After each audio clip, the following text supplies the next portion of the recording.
Radio Free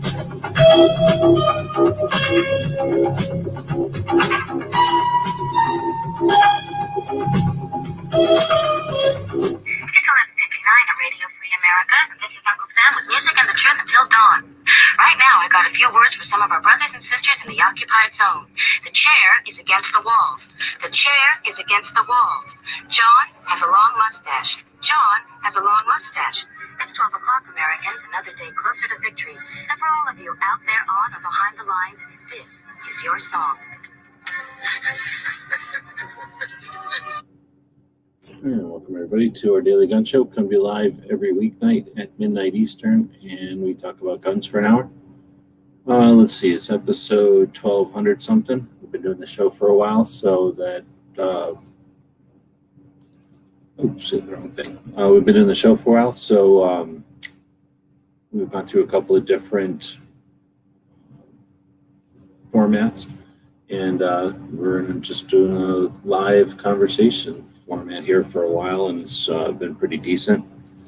And I've been attempting to find this video that we'll start the show off with. I figured out if I do this right at the beginning, then it shows up in the thumbnail. So we'll do this and start the show with this.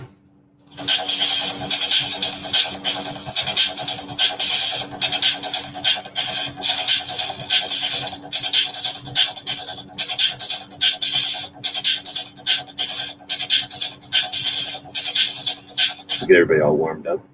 What the hell?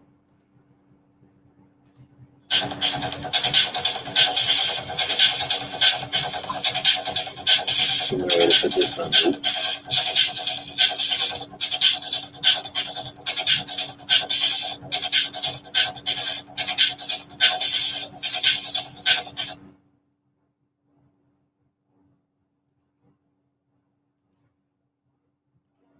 All right, so that was our show there. Or that was the intro there. So Barbecue jumped in. Thanks for joining.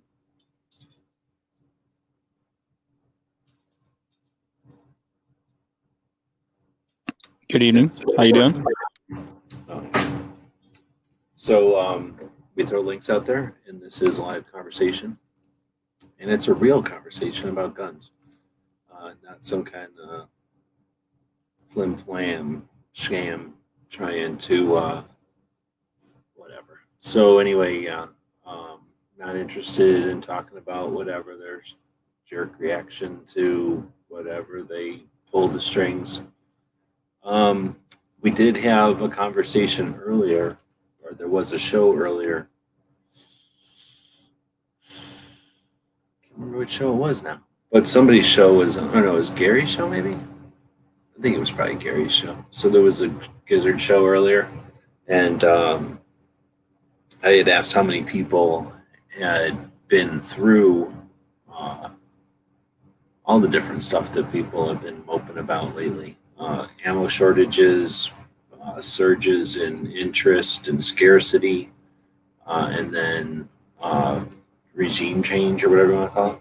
So I guess, everybody's yelling about these new 4473s that have gone through the universal background check. So a whole bunch of people that just transferred guns between themselves, or to their kids or to their parents. So all of that, and then I guess a few new gun owners. So everybody's talking about that, but the way everybody's reacting to the news that you're supposed to react to, they're acting like they never heard of a president changing from one party to the other, or I don't know, they've never had potential need to fight or whatever. We didn't get here by a bunch of people not fighting all this time. So it's a little bit frustrating to only hear those kind of conversations. So we'll try to do the opposite. I might adopt a horse. Fur? Dude, don't adopt the whole horse. What are you doing? I don't know what they do in Canada. But here's the link. You can jump in. Oh, this is a good news, because I've got, oh man, have I been working on that. I've been working on that quite a bit, actually. So something else we can look at here while we're waiting for people to jump in besides barbecue. Oh, this ain't it. Oh, look at that. That's copyrightable. I don't want to look at that. So where did I put it? I guess I put it over here. In here, maybe? In here. So did I put it in here? No, it was like 45 minutes ago, and I can't remember where I stuck it.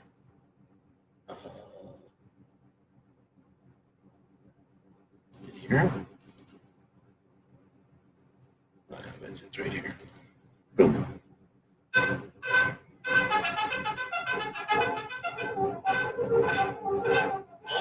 Millimeter.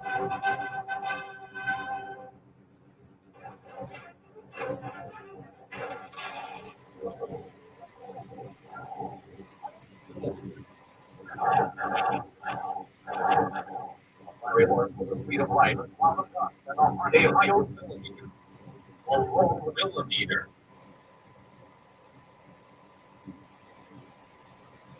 So that happened.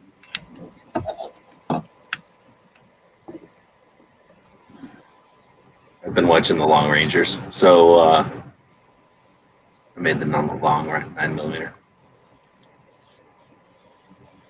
All right, so Bob jumped in here, unprecedented. So is Bob got his camera on, or what do you got going on there? I thought you were using fancy, what is this, capitalism, communism, internets? No, I just got my laptop closed right now, so you're seeing the desktop, just kind of part of it, right? Oh, because of whatever you were saying with that other thing, like you can't see what you're doing or something if you don't have it or some shit. Okay, whatever, I don't care. But you can go down to, look, can you see my screen? You can go down here and just say, click on this, and then it'll stop your camera, right? So it's not just showing nothing. And then when you do that, I think it's over here. Yeah, you can go, oh, you already got an avatar. But you can go in there and change your avatar with this thing if you ever want to. But anyway, I was just telling you, don't have to have the camera on if you want. Anyway, so are you paying for this internet or it's free? No, I'm paying for this. Oh, is it expensive or is it cheap? $100 a month. Yeah, that's what I pay. Yeah. Mine's not good. I mean, mine's okay, but it ain't. I mean, it goes out all the damn time. Every time it's windy, it goes on and off. No, this seems to work okay, but power goes out, it sucks. And power goes out in the country like this probably twice a year. Power goes out? Well, who cares? That's going to happen. Well, yeah. If power goes out, it means your furnace doesn't run. If it's minus 30 and then your power's out for 2 days, you die. Well, whatever. That's why people are Canadian. This is what it's like when Canadian or whatever. You lived up there, yeah. It's like going up on top of a mountain and being upset because of the altitude. Oh, there's so little oxygen up here. I'm just glad that you got internet in the middle of nowhere or whatever. That's pretty cool. So that's internet coming down from the satellites, the space, basically. Yeah, well, like it all does, but yeah, it probably your thing is cheating because you're so far north, you must be closer to space, if I understand physics correctly. Actually, that would be true, except for the fact that I'm now only about 15 minutes from the American border. So I'm actually really closer to America now than I was last time I was talking to you. Yeah, but still way farther north than here, right? Oh, well, of course, yes. Well, so I don't know if you've seen this, and nobody knows what these are, but now I can screen share again, and this, there we go. So I got this thing that you can get this thing for the phone or whatever. Ooh. Fuck you!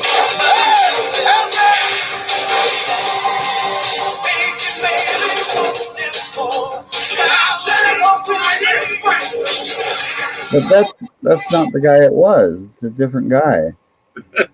I know, that's what I'm saying. You can just get this fucking app for your phone. Yeah. And it does this shit. That's really creepy. For free. Nobody knows why this is so creepy. This is the best one.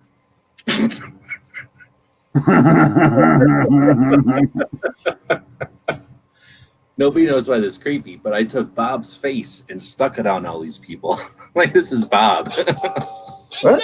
That's not me. Oh God, it is me.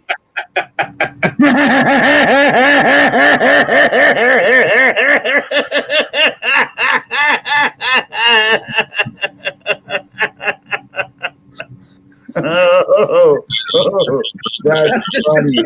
That's funny. Oh, That's really funny. Isn't it? And nobody's got it yet. Like, everybody's just like been looking at these and not understanding. I couldn't figure out who. I thought it was like somebody else. I knew it was somebody else's face, but I just couldn't figure out who. Now I took a shitty picture of you because I only got like 2 pictures. It's not like I got a shit ton of pictures of Bob. That actually, fuck, that was hilarious, man. Yeah. This one I would use more, but I figured out with this one that if you put stuff on the left, then it gets covered up by that fucking thing. I'm not paying for it, right? So I tried to find, basically you install the app for nothing, and then you shove a picture into it, like a face or whatever, and then I don't know why I can't tell which ones of these are the. Oh, this is the GIF. No, that's not doing it. I don't know why some of these are pictures and some of them do stuff. But like some of these are basically you take the app, you take your face and you shove it into the app, and then you go through like a list of presets is what I'm trying to say. So most of these are not like I picked them or anything. They're just scenes from movies that they thought were funny or whatever, and I just stuck your face on. I probably did it like twice as much as this, probably maybe more than twice as much. It's just that this is one of my favorites. I don't know what the fuck Chinese movie or Japanese movie this is from. It's some sort of Ultraman or something. And this was like a kid. This is like a 5-year-old kid wearing a suit. Shoves your head on. Anyway, so I tried doing it on a whole bunch, and they're like various levels of being good or not. And then like, after a while, I figured out you got to pick ones where the person, like here's one, you got to pick one where the person is on the right side, because otherwise you get this like thing in the way and it covers it. Because then what I'll do is I'll go in and put it into my video stuff and crop out their watermark, of course, because I'm cheap. But anyway, I've been doing that for a while on the thumbnails and shit. Everybody's been like, huh, like nobody probably, because it's been a long time since you've been on. But for a long time, Bob would have, you would just have a webcam pointed at him so everybody knows what Bob looks like. And then when you do live stuff, you usually have your camera on so everybody knows what Bob looks like. Well, everybody 3 years ago knows what Bob looks like. Oh, I was on live yesterday, or no, a couple days ago. So I mean, yeah, we're still. Yeah, but you'd be surprised. You'd be surprised, Bob. It's actually it'd be interesting to bring. I don't know, I guess you can't, but some people like Pink maybe. Pink might be out there. Yeah. Not Pinkus, but Pink might be out there. But people that have been around for a while, maybe longer than Gun Channels even, because the waves, so like the changes, like the people come and go or whatever, like you've been around long enough to see like how that kind of goes. Like there's a whole new group of people. Like there's definitely a whole bunch of people that don't know what you look like. They know that there's a Bob out there, but they never talk to you and don't know what you look like. That's funny. Yeah, well, I gotta get back on anyway because I don't know. I'm just getting bored out here. It is really nice being in this super quiet town. Like nothing ever happens. It's so boring. That's good. Do you go down to the U.S. then? What's that? If you're right there, do you go down to here then, to the U.S.? Oh, no, the borders are still closed unless you've got essential business. I can go on the back road. Because of the fucking diseases and shit? Yeah, this whole COVID thing. Okay, but if it wasn't, you could book over and Oh, fuck Get yeah. a record in the United States. Okay. Like when you were younger, you said you back when you were a kid or something, you lived real close to the border and you would just book across like when we go to Mexico. It's Yeah. just back in the day, it would just be like, oh, instead of going to Phoenix, we're going to go to Mexico because Yeah. there was really no difference. Oh yeah, you just go and you could go over. You're like, well, we used to do it all the time. We go spend the day or sometimes just the weekend or whatever, right? You didn't think about it. It was like a 20-minute drive to the border. Now it's a 10-minute drive. 5 if I take the back roads.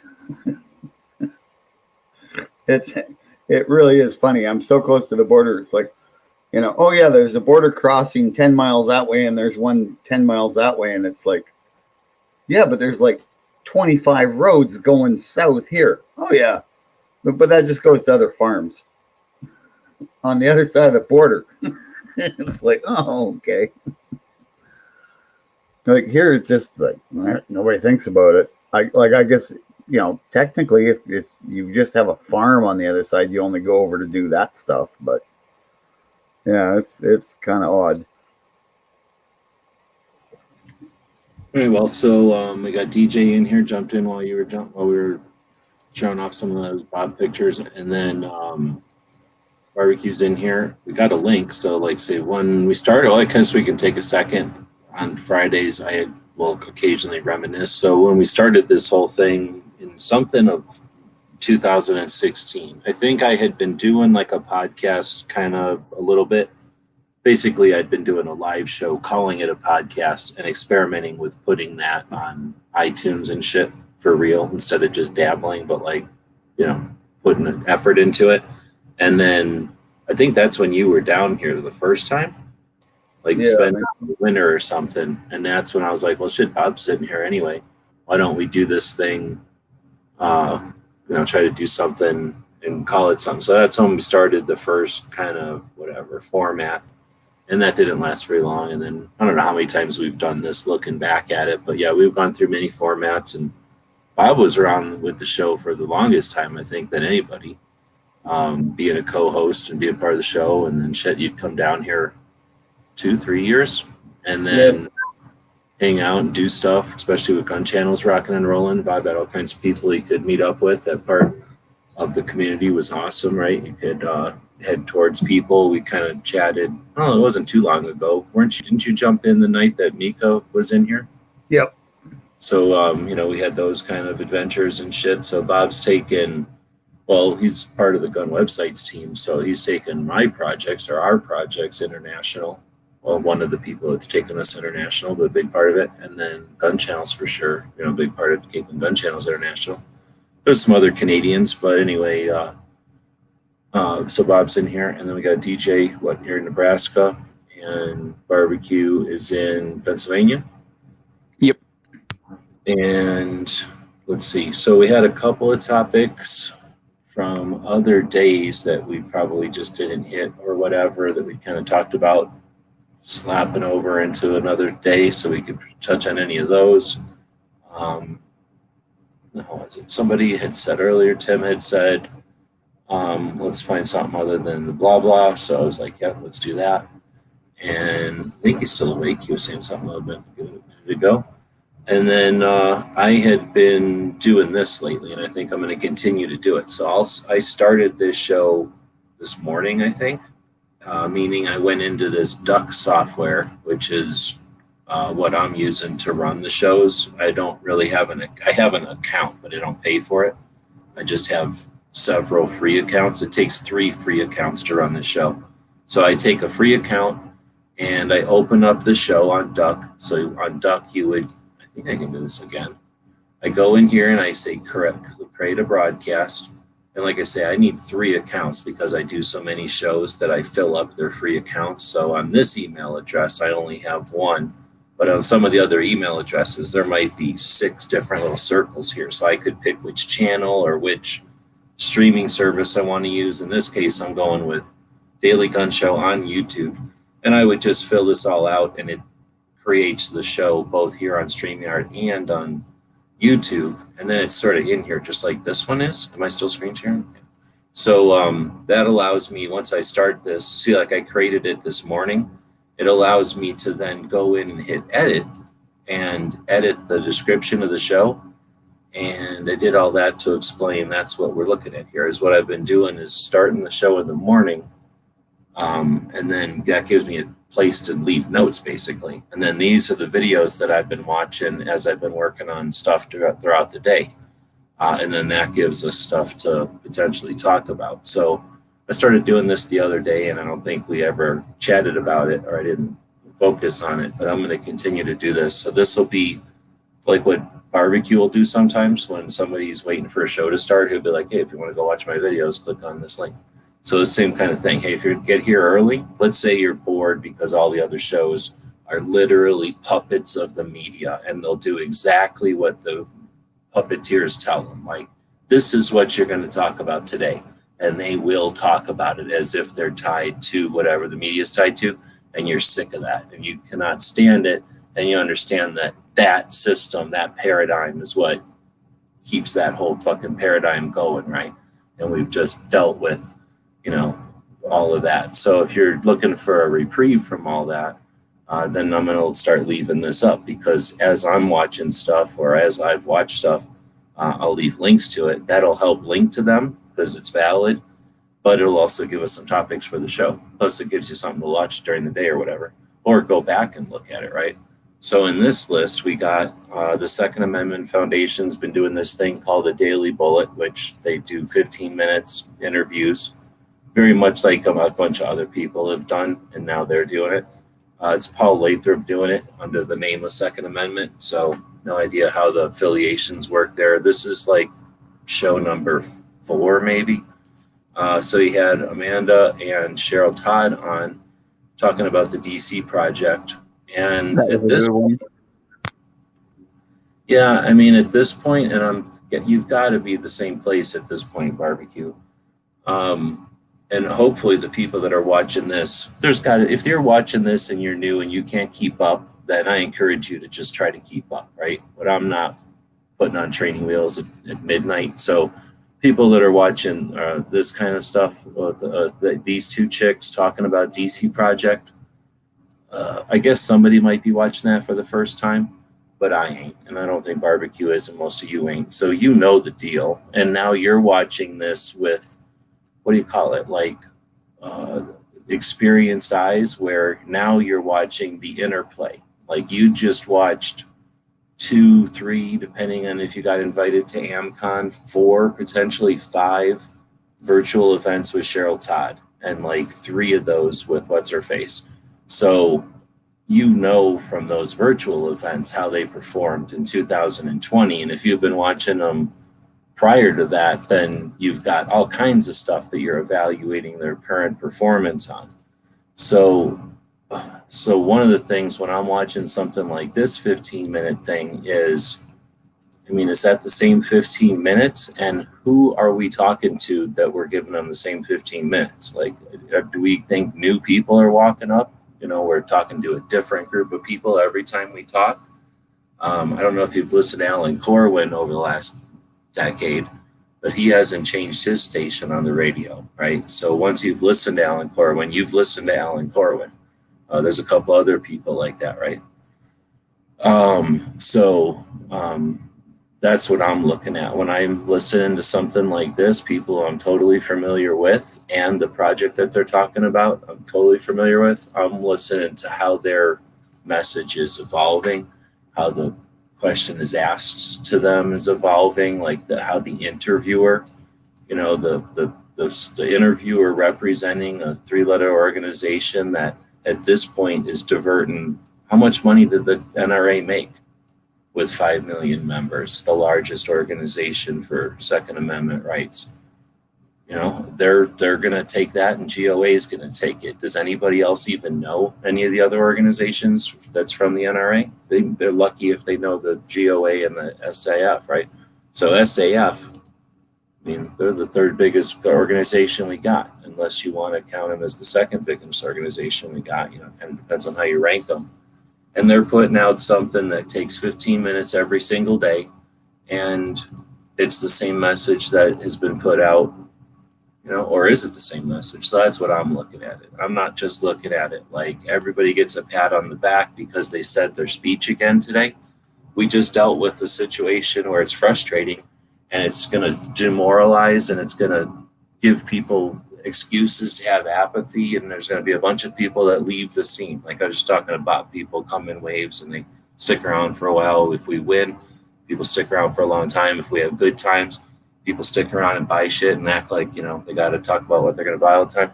And then when there's bad times, everybody's gone. Like, not everybody, but a shit ton of people are gone. This is fair weather hobby or whatever. Like, oh man, I'm going to start getting scrutinized. Like if I'm going to scrape that Smith & Wesson sticker off now that Kimber sticker, is going to be, people going to give me the crook eye. Like, you know what I'm saying? There's going to be a bunch of people that just ain't interested anymore. So, yeah, whatever. That's when I'm looking at these shows sometimes, especially 15-minute shows. Like, do we give them a pass forever? Like, A for effort because you're just starting out? Or, are you 4 or 5 years into this? And when are you going to move? So I'm being extra harsh, but what the fuck? It's midnight. And like I say, you keep up. This ain't introduction to 2A or nothing. Was on Yankees Show, and I don't know if anybody listened to that. I do enjoy talking to Yankee. I don't agree with them on everything, but usually we have a good conversation in there. Oh shit, DJ jumped out. He got sick of this shit. Walt had one about presidents being elected or selected. I don't know if anybody actually watched that one. Then we got one with 2A changed, or has 2A changed the game. This one, I think I talked about this. Which one? The Walt one or the Clover one? Walt's. I didn't catch Walt's. There's a different one that I watched, but the one that you specifically mentioned just now, I didn't get to watch that one yet. Yeah, same with me. So I'm finna watch this one. I watched like 5 minutes of it and I was like, oh, this one's going to be good. So I moved it over to my other computer where I can hear it, and I didn't watch it. So I'm still going to watch this one. This one, same thing, kind of. I was going to watch it live. Yeah, it was before Yankee, but I ended up getting a phone call. So I was going to go back and listen to it. I don't know if I will or not. If anybody who's listened to this one, let me know. Then that was Patriot doing one about a shotgun. You did one about your unboxing. Thanks for that from the Gear website store. Then Crump was giving away some stuff. I figured since it was only just a couple of minute video, but he is trying to raise money for his niece. And then kind of plug in this show. So anyway, that's the stuff that we got in there. I don't know how many people watch any of that stuff, but yeah, that gives us some stuff to chat about. Ursula saying Yankee is getting hard to watch for me. It seems like, yeah, I don't know what TDS is. Is that where he's coughing all the fucking time? That bothers the fuck out of me. It's just annoying as shit. But yeah, I can see Yankee getting on anybody's nerves for a million different reasons. But I've known him for too long, and he's legit. Like, he's not doing it for any. I mean, whatever he says on there is pretty much the way he is. He's not faking it. So you might not agree with him, but he's legit. And he's got an interesting audience. Like I say, everybody's audiences move and stuff, but Yankees is bigger, right? It's big, and that makes it different. It's like when you have a large audience, it doesn't just move like, okay, here they are and here they go. That happens on smaller audiences, especially with groups of people. When there's like a little clique or something that likes something and the whole clique likes it, then boom, you've got a bunch of people hanging out for a while. But if that clique moves on and that's most of your audience, then boom, you're in silence again. So when you got a giant or a bigger audience, you've got that dynamic happening, more than once or all the time. So you've got more of a swirl, I guess, than a black and white. So anyway, it's interesting listening to Yankees audience. And then overall, I hadn't been paying attention to YouTube at all. And just paying attention to YouTube chats and shit is just different. back in the olden days, I would talk shit in my own comments, and now I talk shit and people get offended in a whole different way. Trump derangement syndrome. Is that where you don't like Trump, so everything is anti-Trump? Yes. Oh yeah, like I say, I'm not trying to defend none of that shit. I'm just saying it's interesting compared to pulling teeth sometimes in this show. I appreciate the people that jump in, but we don't get that big an audience, and the people that jump in here aren't. We don't have a diverse whatever opinions on shit. At least we're not, and we don't. We're not, what's the word, like arguing about core things. Like on Yankees, you could pretty much say anything, and there's going to be enough people that somebody's against whatever the hell you just said. Let's see. But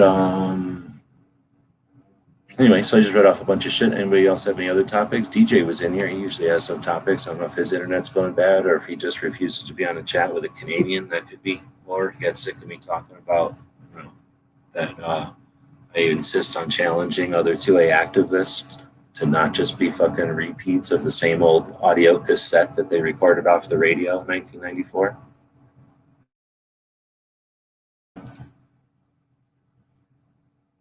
Oh, 30 minutes in. Bob, you got anything? Barbecue? I feel like I'm ranting.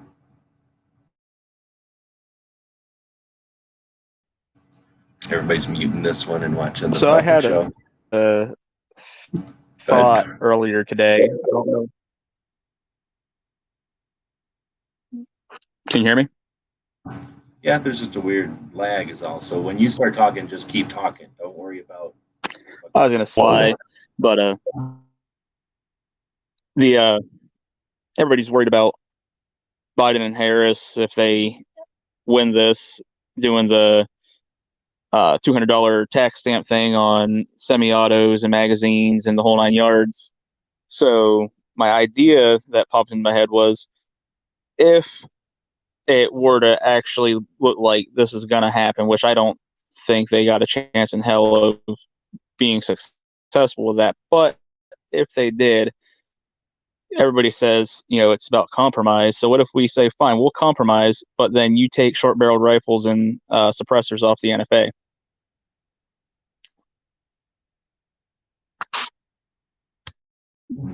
So you're saying, like, if they try to push real hard on one thing to remove it completely, then we say, I don't know. I personally don't like those what's theoreticals or whatever, but technically I just know there's more to it than that. So I'm not going to say I go around paying attention too much, but I've been following some of the more, I don't know what to call them, like legal focused 2A people, the scholars and the like the statisticians or whatever they're called, statisticians, because either I found out about them on Instagram or they just joined Instagram, because usually those old people aren't on Instagram. So a couple of those people I think would be the people to ask, only because they'd have way more knowledge of like the actual legal structure or system or whatever. And what seems to us, like, that's the other thing, is that I don't know. And Bob, I don't know if you're awake for all this type of shit or not, but one of the things I've been losing my motivation or whatever on various angles of stuff, and then obviously this year is a struggle for everybody to keep a motivation or a focus or a whatever, like a tap in the wind, because of everything so chaotic, right? You don't. It's not that your bearings are gone. It's just that you wonder if the weather's going to be the same after. Every once in a while things do change and weather patterns shift. So what used to work for our grandparents may not work going forward. We have to be aware of that. But at the same time, what usually works over decades and eons and generations is because that's fucking the way that, water always goes down, right? So, there's certain things that are just going to work. But anyway, that's not too crazy a way to say, getting into these conversations and just having let's shit to shit, like if we're at a bar or if we're at lunch or something at work, and just shooting the shit with no consequence. When we're having these conversations online, the question, I guess, would be, do we owe it to ourselves, to the community, to each other, whatever the words would be? Like, do we owe it to the conversation to keep it moving forward, or like evolving? I don't know, Bob, like if Bob's still listening, or anybody else who might be out there who's been listening to these conversations and being part of them for a long time. And if you're listening to this in the future, I don't know how many people listen to this in the future, because I don't really pay attention to comments that much, but, you know, if we're having a conversation, pounding our feet on the table, or pounding our fists on the table and shouting at the sky about, you know, this and that, and then 10 years later, we're literally having similar conversations, and it's not that we've come back around to it. It's just that we have waves, and it's like cycles. Like, we're going to talk about this, and that's going to get us to a point where people get frustrated, and then they figure out that what actually needs to take place is a lot of small incremental steps, and those are non-satisfying, and there's hardly any like pats on the back or any kind of like victory ribbons being, you know, broken. So they end up leaving. You know, they get worn out, they get fatigued, and things happen. Kids, you know, it's not like everybody just gets sick of it and becomes non-2A. There's definitely some people that figure out they're not making money, so they're not 2A anymore. But more often, I think just, you know, a kid that is a baby and then 2 years later is a 3-year-old requires more attention, right? 2 puppies then turns into 4, and now that requires more attention. Or, you know, somebody gets sick or something, or somebody wins the lottery and, you know, now they're driving around a Lamborghini, and that requires more attention. Like, you know, some things just happen, and we have to, you know, with whatever, like whatever the circumstances, we've got people that come and go. But in spite of that, do we allow the conversation? Does the conversation have to keep starting over? Do we have to keep building new mousetraps? Maybe I'm just wrong. Maybe it's just frustration over the clouds going by. Maybe they're the only way that anything ever happens is by continual starting from scratch.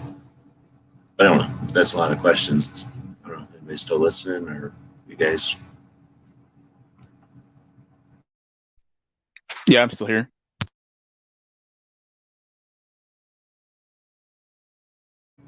So that really didn't answer your question. I kind of threw it back at you. I don't know if Bob's still out there or not.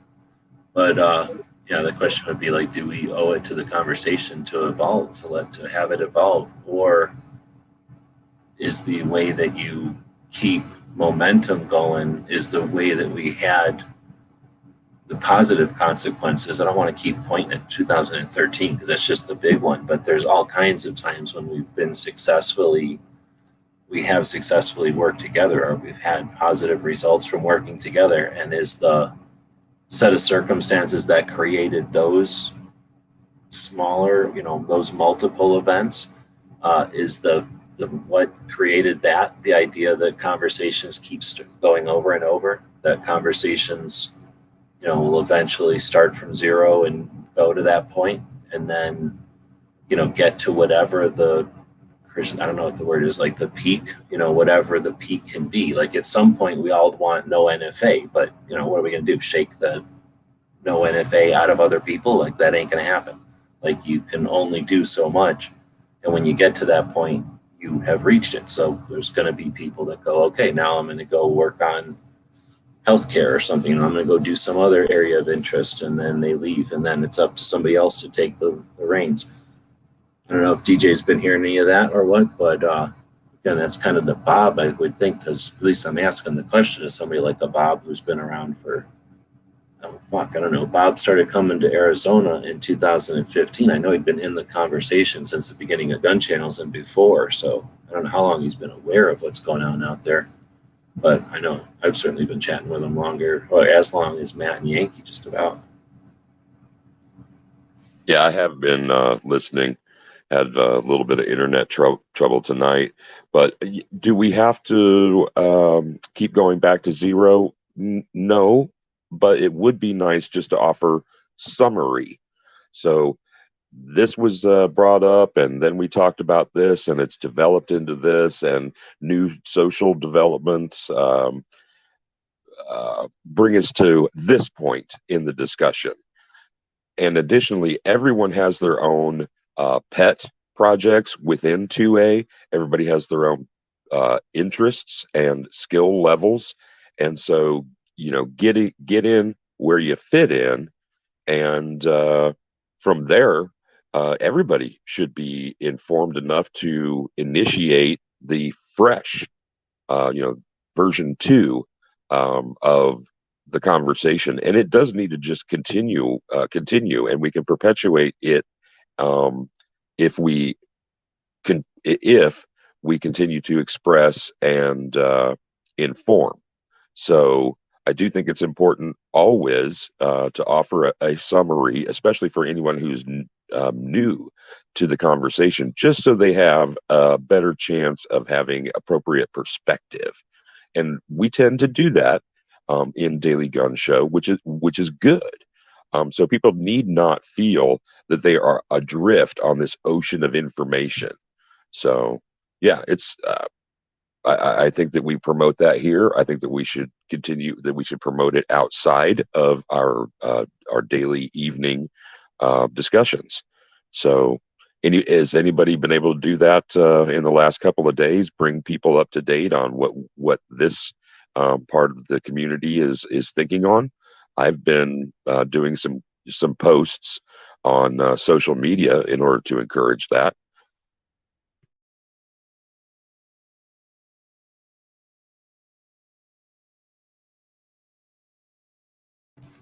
Trying to give barbecue a chance to say something.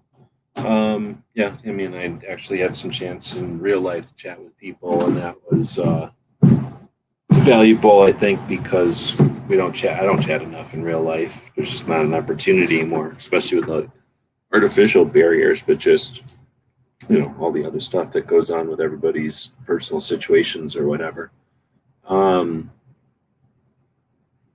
But obviously this whole election, whenever there's an election cycle with a presidential election, that gets conversations going all over the place. I mean, you could be at a barber shop or standing in line at the grocery store, or having to wait anywhere, anything that there's an opportunity for two people's, a conversation to get started. It's like a default, right? When there's a presidential election, there's all kinds of ways you can talk about that and still, never approach anything that's difficult. Just, oh, it's a tough election this year or whatever. Oh, it's going to be close, right? You can just kind of do that. But are you talking specifically 2A, or are you talking? Yeah, that's what I try to do. I've been, for instance, I've been in the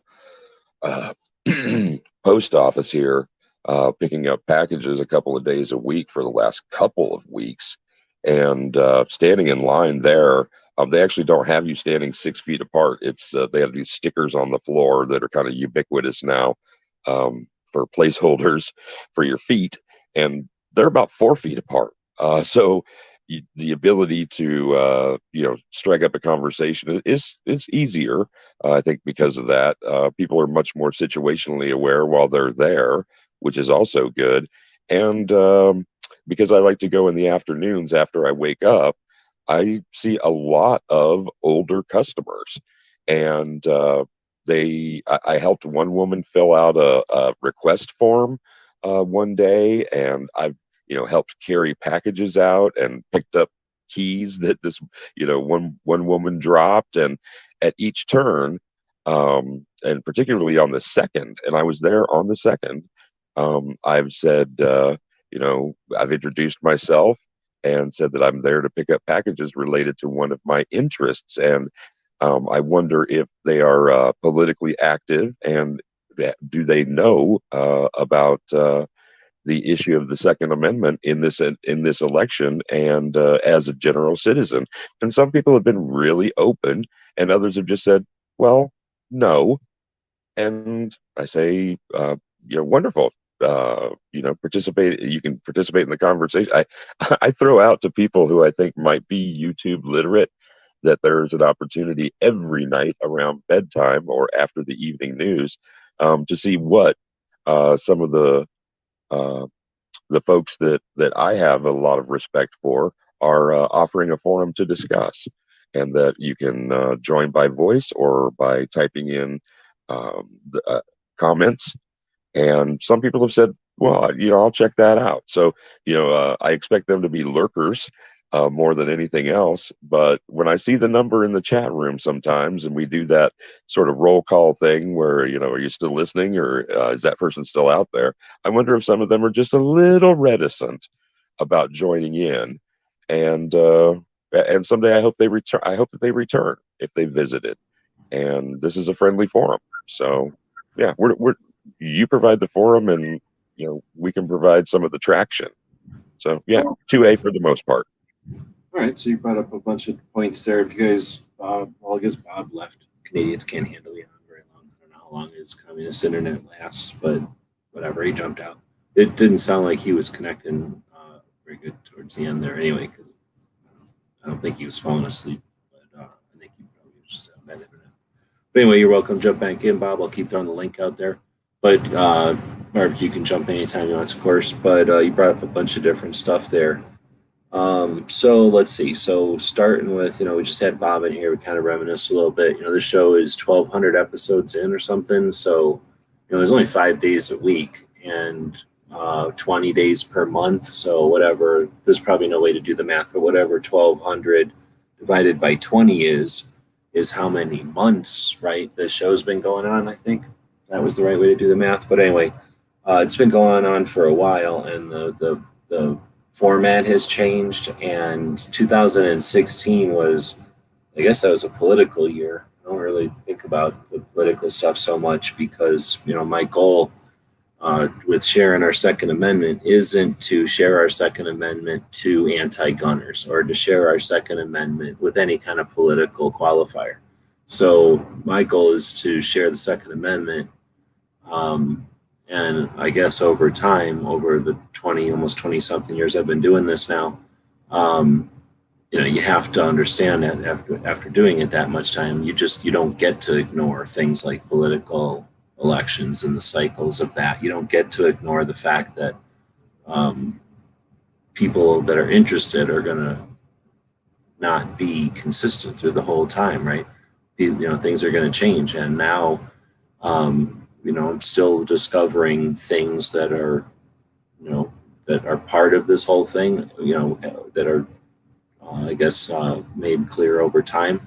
And that is, one of the things is that because of the age and the experience level and the focus and the interest of the shooters themselves, the gun owners themselves, that's going to change too. So anyway, so for all these different things, whatever, the show here has had, I guess, a different focus. And again, it's been going on for so long that I've grown. The show hosts, the people involved in the show, we've grown. So most of us have grown and shared everything except for a couple who took off. Like most of us have grown and participated and been part of this. And the audience, they're welcome to stick around. I don't beg nobody. I ain't sucking nobody's off to stay here. But at the same time, it's neat to have, like Pink just jumped in here. People have been around chatting since 4 gun channels and stuff.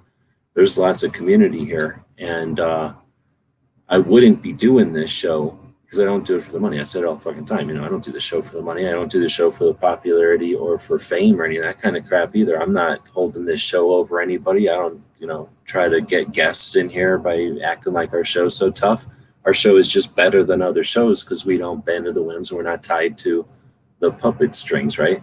Like we're just going to do 2A. And the reason I have to do it that way, otherwise I'd be bored as shit and I wouldn't want to do it. I guess talked about a little bit the frustration of having to start over from zero all the damn time.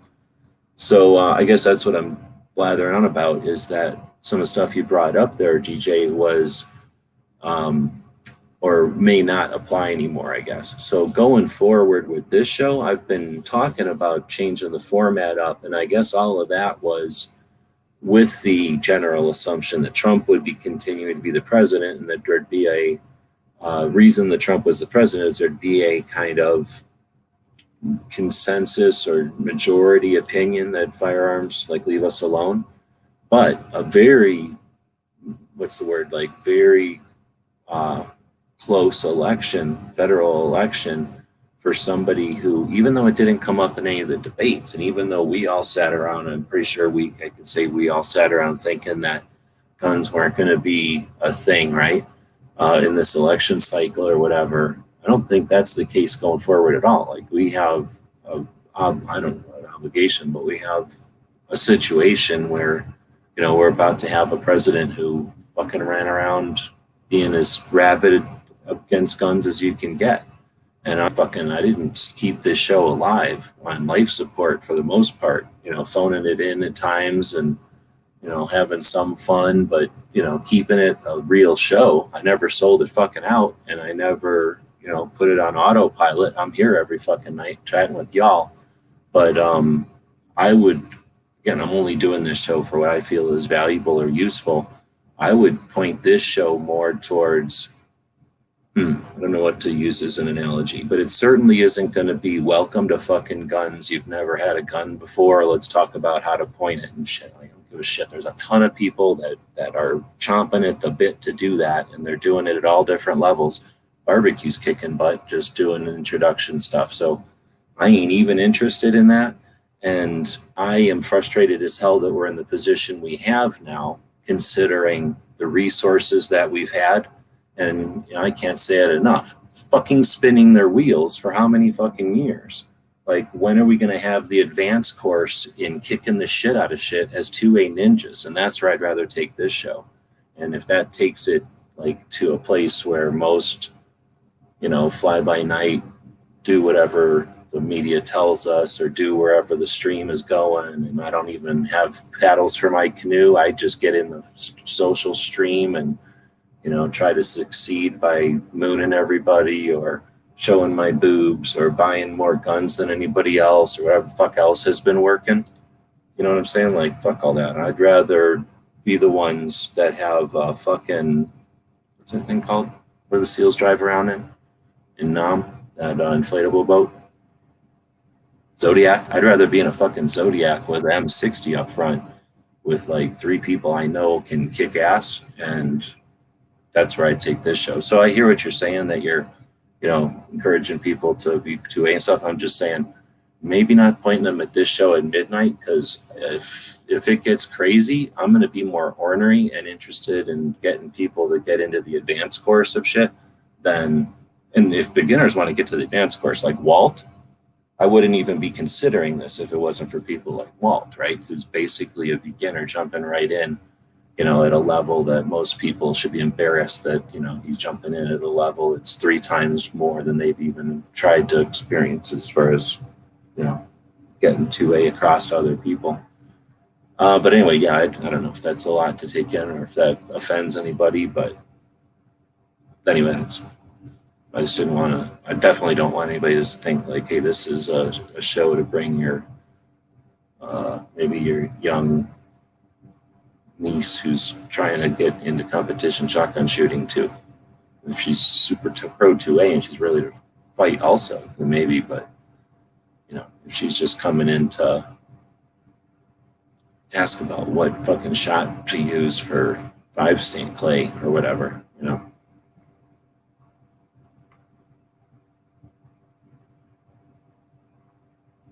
So well, one of the things I've always done is I've always liked to be, when I'm dipping my toe in the pool, so to speak, I'd like to go to the deep end, and I like to see what it is that the experts are doing, because that's going to be, if it's in my interest, my chief goal. That is to successfully complete the steps from the shallow end so that I can enter into discourse and activity at an advanced level. And it's all, you know, it is always cool as a newbie to be able to hang out on the periphery and just let people's voices appeal to you or offend you, and then that gives you something more to think about. And eventually, for those that are more prone to interaction on subjects for which they have a passion, it is a natural extension for them to become a member of the deep pool party. And sometimes we do dive deep.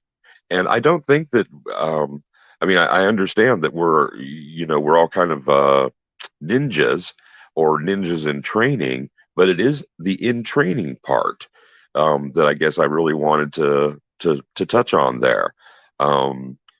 You can pick up the jargon a lot faster. And of course, now that there's the web internet resource for, definitions, there's so many of them out there that eventually something's going to ring true or sound deeply to someone in regards to being politically active and aware. More and more people through 2020 had to face that fact, and it's how well they respond that I think we're engendering the ability to define. Barbecues videos, great little, test hits out there for folks to inform themselves. And that's where part of the, that jargon is the most important. If you're going to walk the walk, you have to be able to talk the talk. And if you can do the translation from a novice to an expert, then you're going to cover all the bases, and we do cover all the bases in Daily Gun Show. So I know that we would probably all be open to responding to questions like, how many plates do I need to finish, and how many seconds or fractions of a second to be competitive. We may not know. We may not know, but we certainly know someone who does, so we can point them in the right direction. That's not something that we test. Like, if you don't have this much 2A, then you can't even hang out. But yeah, I hear it. Yeah, that's a good point. Yeah, so that's why I continue to encourage those folks who want to walk the walk. We need everybody, so we'll take them all. And that's the other thing is, and I'm not, like I said, this ain't scripted. I'm just talking and I'm distracted here anyway. But I'm glad we're chatting, because I've been trying to get to where I can get other stuff done while the show's going on. Because that's my problem, is if we have a 3-hour show and I'm just sitting here doing nothing, then sort of just eats 3 hours and all we do is chat about it. But if I can have a bunch of people in here and we can have a conversation, I can get some work done. I don't mind having a 3-hour conversation at all. But anyway, I appreciate you said all that, because I don't want it to come across for anybody who might be new that, like I say, you've got to be so much experience to join either. Because, like I say, Walt is a great example. What's her face? I'm dyslexic, so I always put the S in front. But Carrie Sloan, as another one who's new. It's tough to come up with a shit ton of examples of new people that are shining, because they're all new, but it is apparent that they shone from the beginning after a little while, you know what I mean? So there's a lot of them that are shining right now, and then as soon as I use them as an example, unfortunately sometimes then they fizzle out or whatever. So I hate to just start leaving too many examples, but there's multiples. And anyway, new people don't necessarily have to start with zero. Like, how many freaking things are, if you start with zero, an hour later you're at professional level, you know what I mean? Like, this is 2A is not something that requires some sort of written test or some sort of national level standards to be met, right? Like, it's just how well you want to get up to speed and get aware, and then I guess be fairly competent, like not just go off in the wrong direction or something, but again, having good conversations or whatever. Hopefully we can get people to where they can start, whatever they say, not walk before you can run or run before you can walk, but hopefully start letting people start running. Because I don't think this is the olden days of everybody's got to, that's what I've just been bitching about. I don't think we got to rebuild everything. I think you can run past the first couple of floors of a big building and understand what's going on without looking in every freaking room, right? Without going down every hallway, until you can get to the 3rd or 4th floor and start paying more attention, because that's the stuff that you're interested in, or the place where you could be valuable, or what now you need to start paying attention for whatever reason. It's getting more complicated or something. But yeah, I don't want to create something where some sort of bullshit hierarchy, really, right? Tradition often is just some bullshit hierarchy where, like, oh, I've been doing this for a while, and fuck, I don't want just some new guy to be as good as me in 5 minutes. So I'm going to make this whole complicated bureaucracy and blah, blah, blah, so that I'm always going to be above whoever comes next. I've always got seniority. I got to be first. I got to be the biggest or whatever. And that's the thing where we can break that system, right? That's where the overall succeeds, right? Or at least that's a way to get the overall, like a baton, keep the baton moving. Yeah, no doubt. And I see that happening night after night. So the forum is not necessarily as important as the discussion. So I don't mind when people soapbox, because we all have the opportunity, with considerations for being polite, to let others know where it is that that we come from. And I'm not encouraging diatribe, but to let someone progress naturally through their own expression it's a beautiful thing to watch, because people who become self-aware, particularly if you're on the soapbox, in the pulpit, however you want to analogize it. But speaker's corner, that's sort of what we have here, and what I think should be encouraged everywhere. Listen and wait, and don't just be waiting for your turn, but listen and watch the expression of the person at the podium change as they hear their own voice expressing something. And I love to see people have the brief reactions of, I just made a breakthrough. And sometimes it takes a lengthy digression to work your way through what it is that you're actually thinking. And so, having the ability to to offer polite commentary or suggestion is something that we encourage.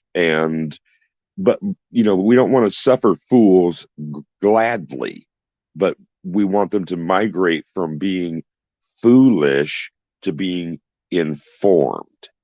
So that's also sort of my approach to the general public. No one comments on my carry because in city limits it must be concealed. The rest of the state is open.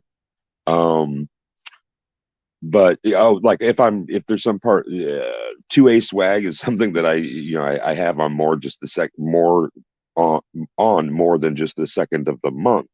The most divisive shirt that I wear is I love guns, you not so much. And I see people's reactions, and I say, well, it's not you that my shirt is trying to address. And people will then usually, kind of smile or give an eye roll or something like that. But at least I made them think. And I picked that up at a gun show. It's more for gun people to wear and laugh about and relate to. But taking that out in kind of that almost acerbic kind of expression indicates that there's a great deal of importance to me as an individual.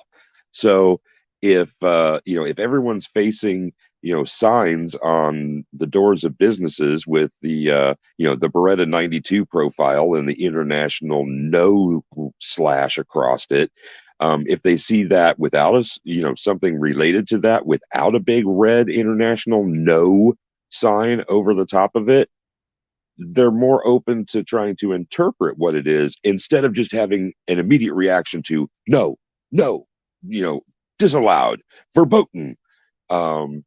So that I think encourages people to maintain their independent expressions, beliefs, and motivations. So And another thing that I say, if people roll their eyes sometimes, I say, well, this is a First Amendment expression, and if it were not for the Second Amendment, we wouldn't be able to enforce our ability to express ourselves by free speech. I remind them that I am there to reinforce their right, and if it becomes disputed, then I am there to intercede in some way. And it's, a bully for Teddy Roosevelt, talking softly and carrying a big stick. If people think you're a big stick kind of person, they'll give you some snap. I don't want to say respect, but attention at a minimum. So if I feel that I'm not doing that in an appropriate way, or that someone will misinterpret what I'm trying to present I'm not making light of, but I'm presenting it in a well illuminated room, sort of thing, I'm always open. The door is always open. Text me, call me, mail me. I don't care what time it is. I'm up, 18 hours a day. So I do have the ability to, ride alongside everybody that's a shift worker. And a lot of people doing home, and I'll kind of migrate over to this. A lot of people are working from home, of course. And so they do have the ability to access their phone or their laptop. They're sitting at their computer and doing what they're being employed to do, but they're able to consume and pursue personal interests. And I've had dialogues with folks who are, that work for the state, actually, and they're all working from home. And so what they're doing is they're taking calls and just disseminating information or helping people to fill out online forms, that kind of thing. And they have tons of opportunity in between calls, which they do not know when they're coming in. They're just put in a queue and delivered up in order. So we're definitely more in tune with consuming contiguous information based on our interests and motivations. So the more I can interest somebody, hopefully I can spur that pursuit. I feel like I'm getting awfully circular here, so I'll bounce back out. You hit a bunch of places, but that's cool because, like I said, that's really what I'd like this show to be: is opportunities for conversation that's more than just whatever the strings are what. So, like I say, you brought up a bunch of different things there. All right, so trying to remember them all. Going backwards, the giving people an opportunity to talk to or whatever is cool. And at first, I was going to think, we want to be like Moonies or something or whatever those people were or the people with the bald heads that would bug you at the airport. I forget what they're called, but the people that would like unwanted, sort of like without invitation, come over and bug you. But on the other hand, and that's just, at first I was thinking that, but then the way you'd said it, I guess, to the right person, right? To somebody who's potentially anti or is anti and you're pushing it on them. Obviously, that's, I guess, what I was thinking might happen. But when you clarified it or whatever, and, obviously, if you're doing that, but with awareness and finesse, I guess, whatever, like awareness of the circumstances so that it's appropriate, I guess, then it can be super beneficial. And then you kind of brought up, and I don't know if you meant it this way or if I just interpret it this way, but talking to people who may not be 2A and then just giving them that as a thing, like, hey, here, 2A is a thing. Like, I don't think that's a bad thing, actually. And I don't know if that's the way you were saying it or if I just heard it that way. But no, you're on it. You're on. But that's sometimes I don't know, drunk driving or whatever. Like I wasn't around. I was a little kid when all that was going down. But if that was just, you saw it in movies, having to get one for the road, or what kind of shit, like it was just a thing. It probably took people to just every once in a while go, hey, a lot of people die. It's one for the road, but people die or something. Somebody had to be the one to just say, like, be the sober word or whatever, or like just the honest word or whatever it is, like the efficient word at the right time, like somebody who just has it in their mind that we need to make progress, and then is at the right time. This is I can make a nudge here. This is a perfect time to say something or to place something or do something that affects a couple of people or more than just a few people. And once you have that in, I guess this is going on to something else you were talking about with earlier, I guess, having conversations like this. All right, I'm Bob. So that Bob just had his friends over.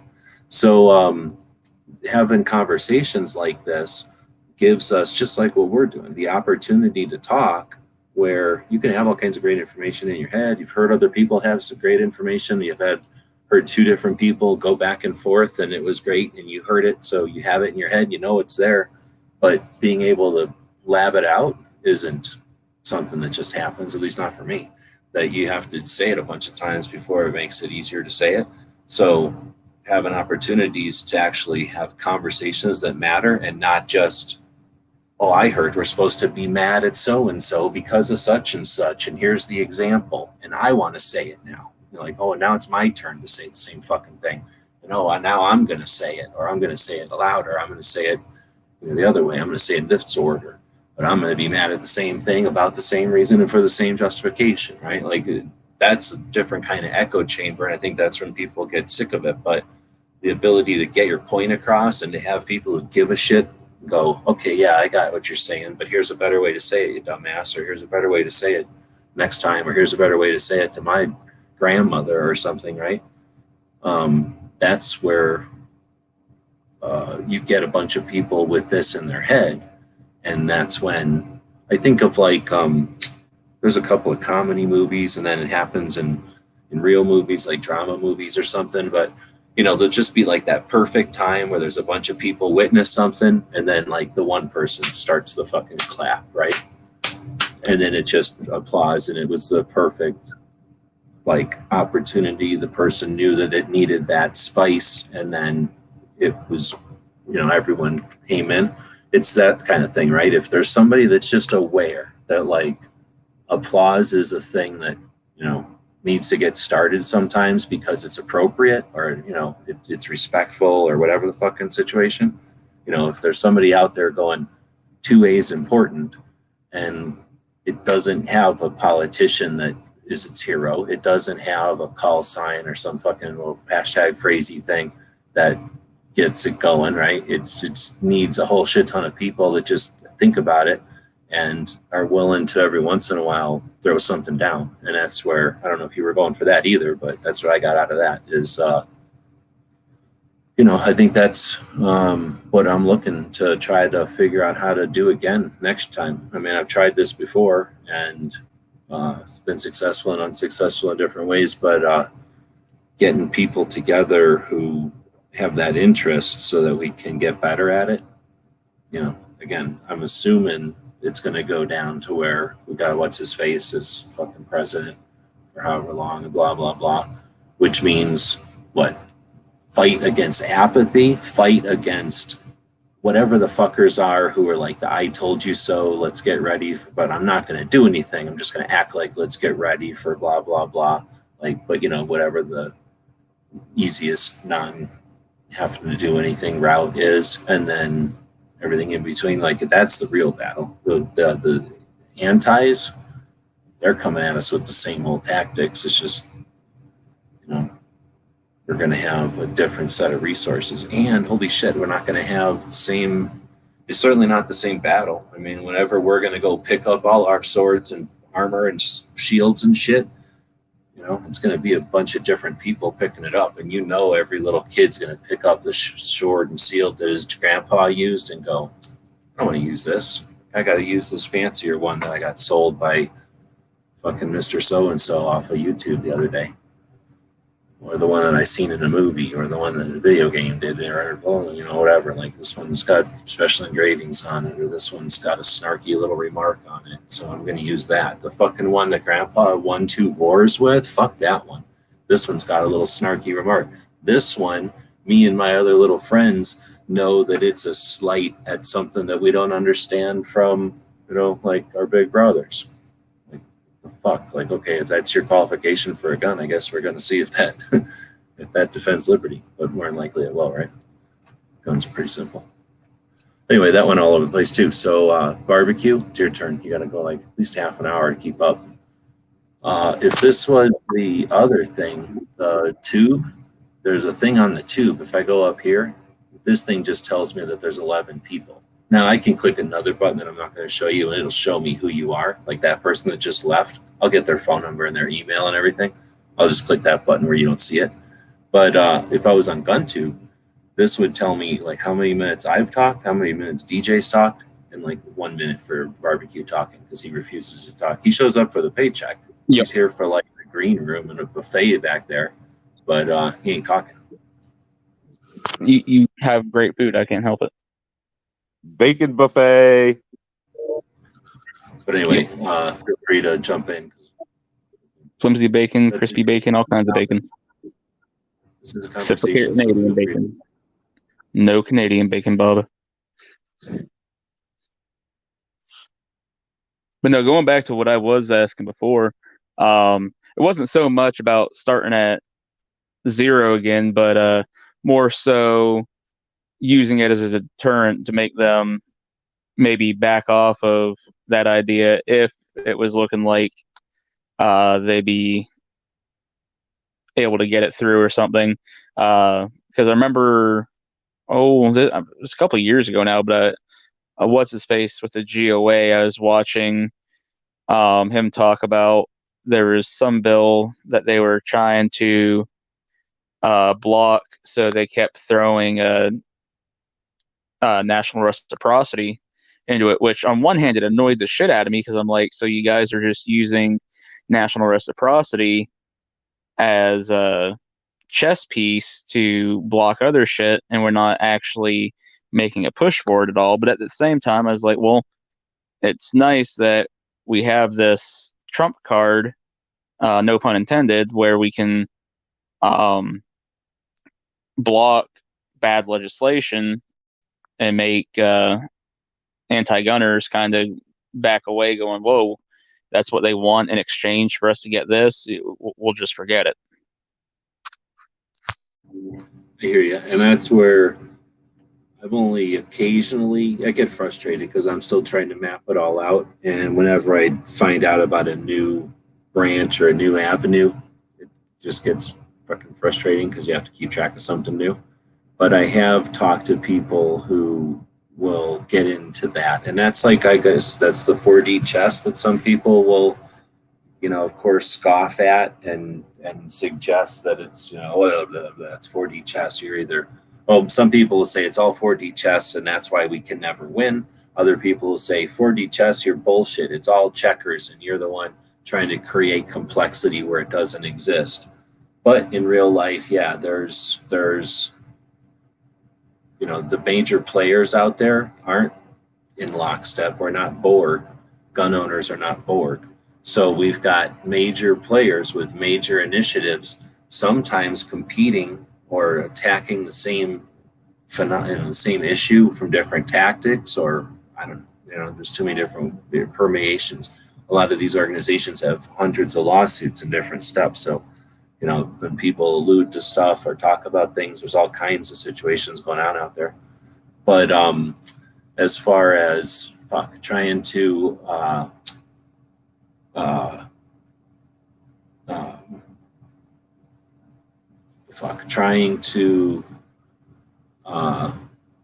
where's I going with that? You were saying, so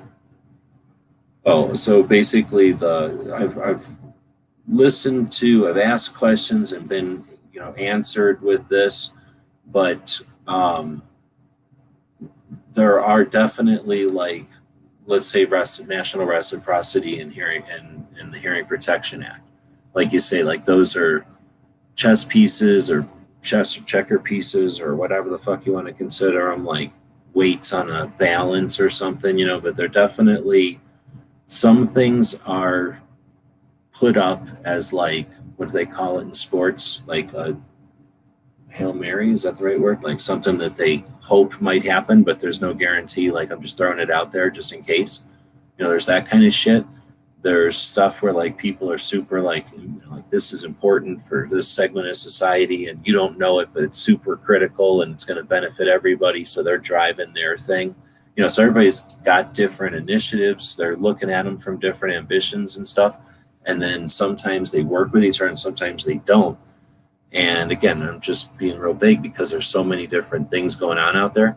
But I guess what I'm saying is I've definitely heard and been aware of, I guess, situations where, let's say, like again, the Hearing Protection Act, where one group of people is like, this is super critical, it's important, this will help us tip the balance on perception of the NFA. You know, getting this through unites a bunch of different people, hunting people together with industry, with bureaucracy people, with collectors, with NFA. You know, it just gets a bunch of people together who don't normally connect, and it gets them working on an initiative where normally some of them wouldn't even have any initiatives, let alone working with others, let alone working with this set of others, right? So some of these things have all kinds of levels to them. And then, like I say, at the same time, somebody's like, this is super critical. The Hearing Protection Act has all these benefits and it's, you know, it's a good thing and it's blah, blah, and it's been going on forever. So it's got history and tradition and blah, blah, like all kinds of good reasons. And then somebody else is looking at it like, yeah, that's like so much lead weight that, you know, this whole big thing about healthcare and the wall. And, you know, that's one of my lead weights that, like you say, that I'm using as leverage. And I know that if I keep throwing that on there, that I'm going to have Tennessee or, you know, whatever the fuck politicians think about. So that part of it is, I don't know what to say. I'm just a long ass way of saying, like, what are you supposed to do? Like that part of it, we're fucked. That's just the way it is. Like some people look at a car and go, oh yeah, I can sell tires, right? And some people look at a car and go, oh, the skies. And other people go look at a car and like, oh man, I can't wait to drive that thing this weekend. And the same family of people, just another person in the family is looking at that car and is thinking about how they ran over their foot or something and it hurts so bad, you know? So what the hell, there's so much going on with stuff. We got to figure out ways that we can, not get bogged down, I guess, with the parts that are. Yeah. Well, gee, I think that we need to jettison some ballast. If we don't jettison some ballast, we will not rise. And I think that the ballast that we need to be dumping is the pretense. 9mm. Oh. Well, there's not a lot of that to throw overboard right now. But yeah, I mean, we will not be able to rise above the zealots and the people who are, you know, making these actionable discussions without real direction. You know, post-election, folks don't, you know, and this year, oh my God, the indecision indicated by our populace shows that we need to come above the horizon line because everybody's focused on that, but the sun is rising behind them. They need to, you know, spin around and be able to see the light from above the clouds. The point of the perspective is literally to look down upon what is there. It is not the figurative of staring down your nose at someone. If they don't see the illuminated path, they will not ascend. And if they're not willing to, it's one of those where if they won't come to the mountain needs to come to them. And so with that broad horizon view and with there being, you know, peaks in the distance, they are going to be likely to pursue the path towards the peak of their preference.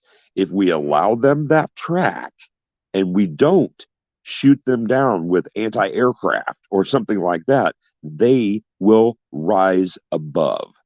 And getting above the detritus the ridiculousness, the circular discussions that will take us nowhere except the mire we need to pull our asses out of. Throw somebody a rope, lend somebody a hand, illuminate their path.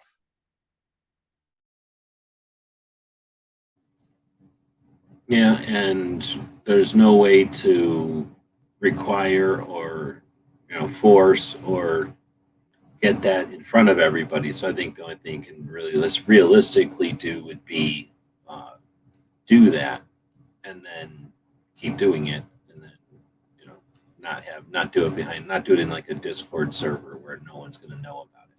Like just keep doing it, share it on the platforms, and whatever, be willing for open to people that want to hang out and be part of it or whatever. But unless you guys have a different, if you were thinking of something else with that, but no, you're on it. Well, what about you, Barbecue? I mean, you're illuminating the path for some first timers and newbies and whatnot. Your concise and jovial presentations certainly have to be engendering a sense of community just there. And I know that people are not want to leave typed comments all the time, but what kind of responses are you seeing to your posts in that series, and how are you helping to migrate that message? Most people have only really commented on the carbine post, and a lot of them it's just, hey, thanks for the information. Didn't know that. And one of the things that they are liking is that the video is short and it's not this giant history on the carbine rifle and who invented it and the whole 9 yards before they finally find out the information that they want. Now with some of the other videos that again are very firearms 101, seems like there's been a few we'll say more seasoned firearms owners that have watched them, and they have their criticisms, which whatever, everybody's a critic. One person's like, well, this is a waste of time. Well, it wasn't directed for you. Why are you even watching it?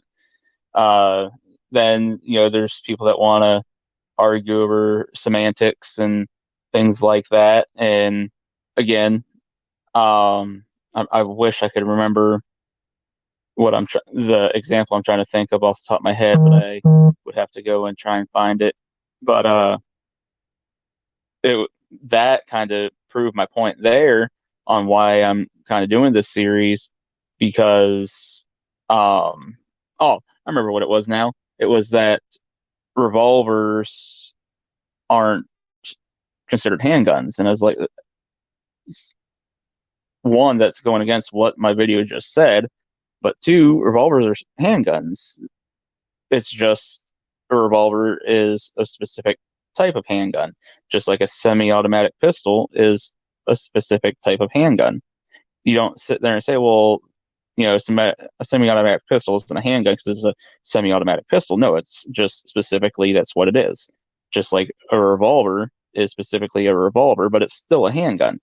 And like I said, with some of the more seasoned firearms owners, some of them want to argue about things like that. And that, like I said, was part of the reason making this series, was to dispel some of those myths. Like I'm going to do one on clips versus magazines, which I have heard about some old materials from like the 30s where they're talking about a detachable magazine, except in that clipping from the manufacturer, they actually call it a clip.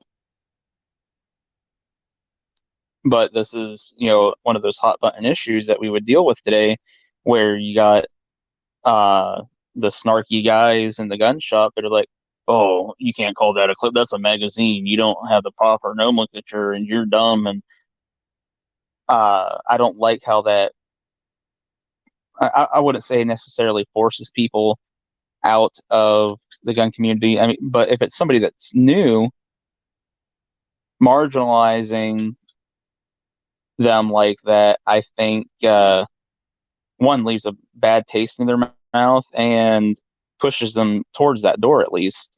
And like I said, again, that's the purpose behind this series, is hopefully educate and let people know, hey, you know, you're going to run into these discrepancies sometimes, but just know, you know, you're probably in the right frame of mind, and don't get bent out of shape about it if somebody wants to be a ding dong and try and marginalize you because they think they know everything.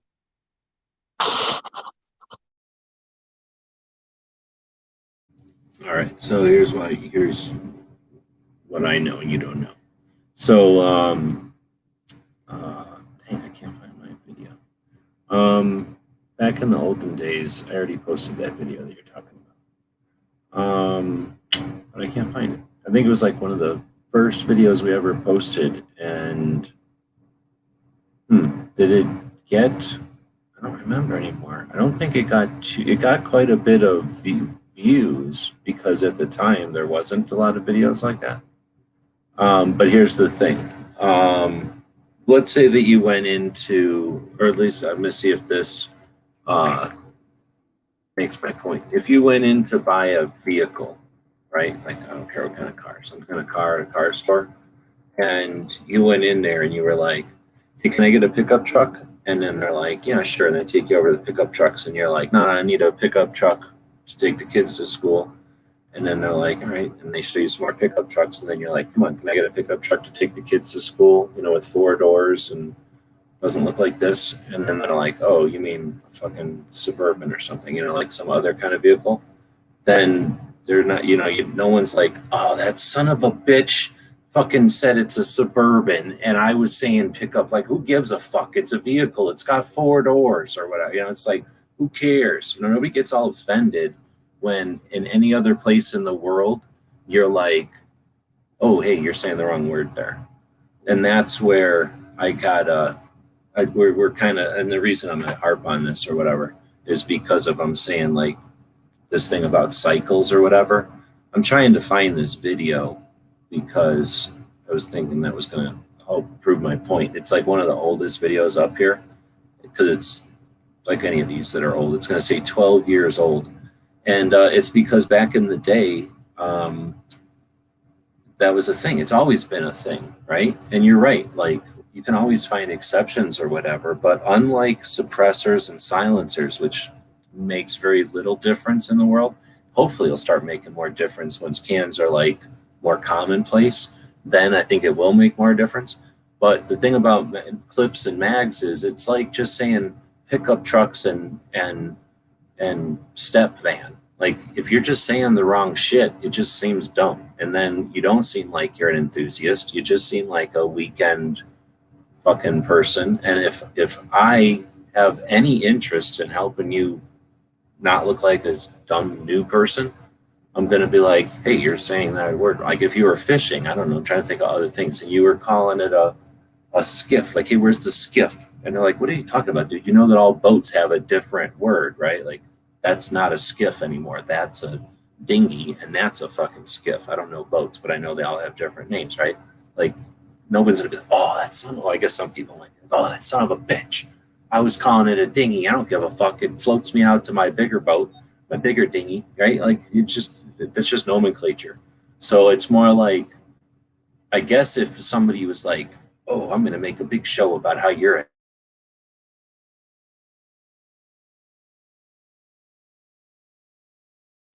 Oh, you still there, G?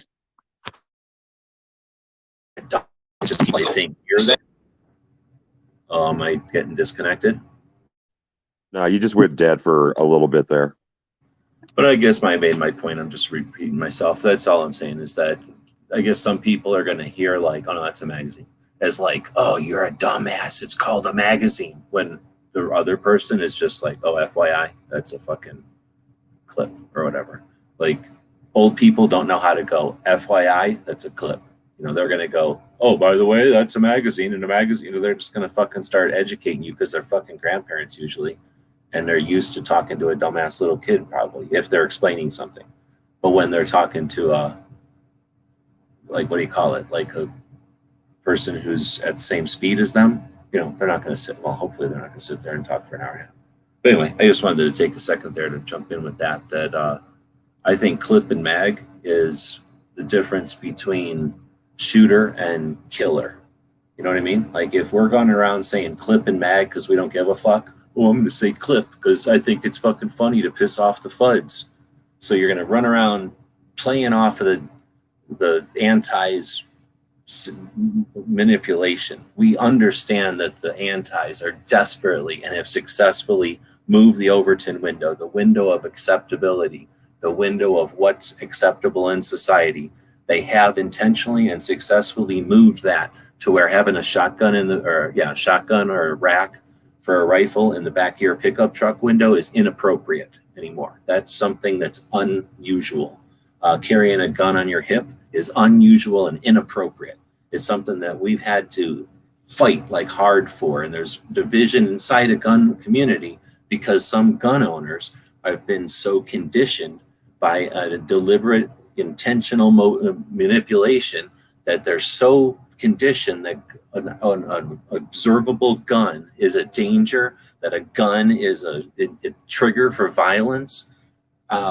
If someone wears a sheath knife, right, like a straight edge knife that has a sheath, does anyone suggest that killers are gonna grab that knife first in a knifing and fucking knife the shit out of them? See, I can say this kind of shit in the middle of the night and I get passionate about it, but I'll leave it there. Oh, see, DJ had to jump out because he can't deal with the passion. Yep. Say not two-way enough.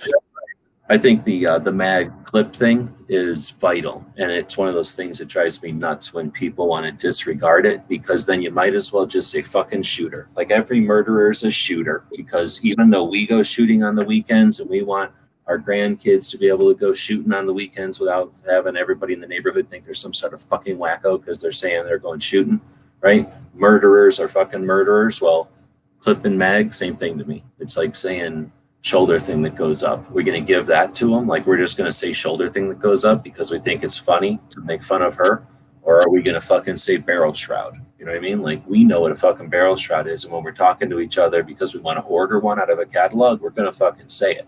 When you're ordering it from fucking Brownells, who makes a shit ton of money in this community, they're not going to say clip and mag and laugh. They're going to say, which fucking clip or which fucking magazine do you want, right? Like, I just don't get the clip and mag. Like, let's all like crap. Sorry, I'm not being mad at you. No, you're fine. Let's say, because I'm completely with you on this. It's just like, when I do the video, I'm going to say, hey, you know, I'm going to show examples of each, and I'm going to say, hey, if you use the wrong nomenclature and somebody's like, hey, you're a retard because you don't know which is which, don't get bent out of shape about it. Some people are jerks and they're going to correct you and make you feel like an idiot. That happens. But just know that, you know, this is what this is, this is what this is. And if you use the wrong wording, it's fine. People will figure it out. But, you know, eventually you're going to want to use the right wording in the end. You know, if you're talking about magazines, start saying magazine. If you're talking about clip, start talking about, you know, or say clip when it's appropriate. But don't just say clip all the time to describe magazines and whatnot. So that one's more so going to be addressing just, like I said, one, showing examples of this is a clip, this is a magazine. Make sure you get them right. But if you don't and you mess it up and somebody goes overboard on the correction or something, don't let that, you know, dissuade you from the gun community. Yeah, no doubt. And the folks who are not prone to say FYI, because sometimes people don't even know what that is. I just do a gentle, contextual suggestion by the words that I use. And 2 key points here, everyone. Communication. 1, a message. 2, a sender. And 3, a receiver. If the person that you're pushing a message to does not receive it because of confusion or lack of understanding, then we switch to part 2, which is the jargon. Jargon is the lexicon specific to an industry, um, a profession. It is the language of a professional. So if we're able to elevate their understanding, they'll be able to communicate more effectively their message. So what they're telegraphing someone who knows more is that they just need a gentle correction. So I'll say things like, I think that you might mean magazine. And then I will show them if I, because I'm carrying, if they're, if it's situationally acceptable, I'll just drop it out and I'll say, yes, this is loaded, but this is called a magazine. This is what enables the firearm to feed ammunition. Clip and mag do get confused sometimes because, and I have to not overcorrect, but over explain, because I also revolver carry. And I carry a twin, like LEO Sam Brown style double clip holder. And so I'll take out one of my drop clips for a revolver and I'll say, unfortunately, this is called a clip instead of a magazine. So, see, and I'm getting a little clustered here myself. I don't want to make things overcomplicated, but sometimes, I always want to avoid over explanation. If I can get them to repeat the term and even do something so simple as point, then I know that they're cogitating, they're figuring it out, and then they reinforce to me their understanding by repeating it back to me. Then it has appropriate context in the conversation, and they need not feel like the dunce or something like that. Yeah, jargon is a tough one.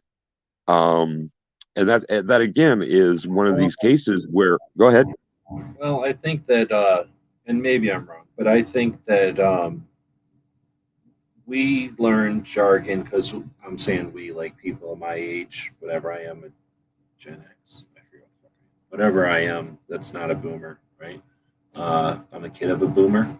So we learned jargon from a bunch of people who were like using, I don't know what the hell they call them things in the name in like the army and stuff, but like OPSEC, NABSEC, Bibble Whip, they just use the abbreviations basically, or whatever that's called, where you take the first letter of everything. And, they came up with all these dumb things because there was the Industrial Revolution where, a wheel is still a wheel if a water thing is moving it or a steam engine's moving it. Like nothing really changed in terminology too much. But then when you get to the technology revolution, like all of a sudden we actually have a massive amount of jargon. People know, way more just casual biology. You go to college, and you take,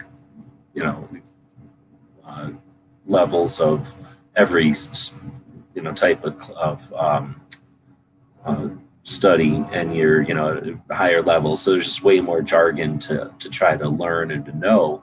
And I'm just getting at that we're not our grandparents where it would be like, oh, jargon, wait, I don't even know, I only knew like 4 jargons and now you have to know 40. Wait, now, then I'm just thinking that people catch on faster. I want to give them the benefit of the doubt, I guess, and just give them the ability to catch up and then maybe slow down if necessary. Or I don't know, maybe it's just all knowing who you're talking to or the group or whatever. Let's see, while we're chatting here, I've been having this video there's a forum for people that like the Saturday Night Specials and inexpensive guns made out of Zamak.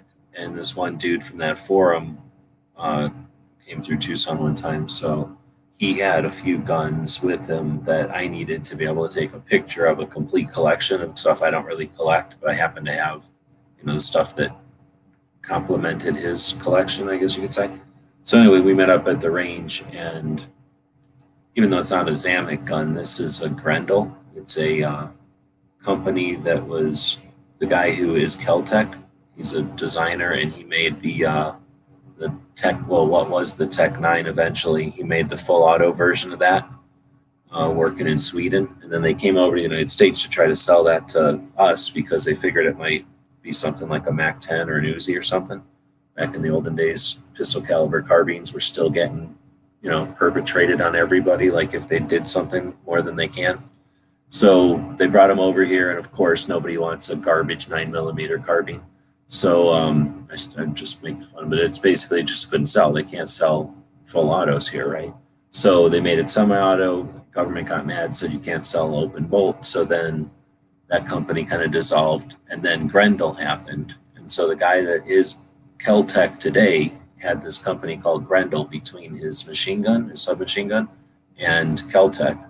And that was, I forget the years, but it was in the era of, hey, let's make guns out of plastic. Glock is doing it. Now, Glock was a plastic guy who came to guns and said, I'm a plastic guy, and I know how to make things out of plastic good. What's these guns all about? I'm going to go take the five most popular guns and look at them as an engineer, a product creator, and create a gun and create the process to make the gun, meaning the materials and everything. So Glock is unique because it is the thing that said, hey, polymer can work for a gun. Let's use the type of polymer and all the engineering and everything else, the complementary, materials, systems, and, whatever, like how they work together and everything.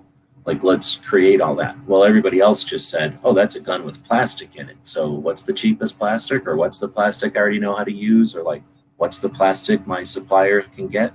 And just started making guns out of plastic over here.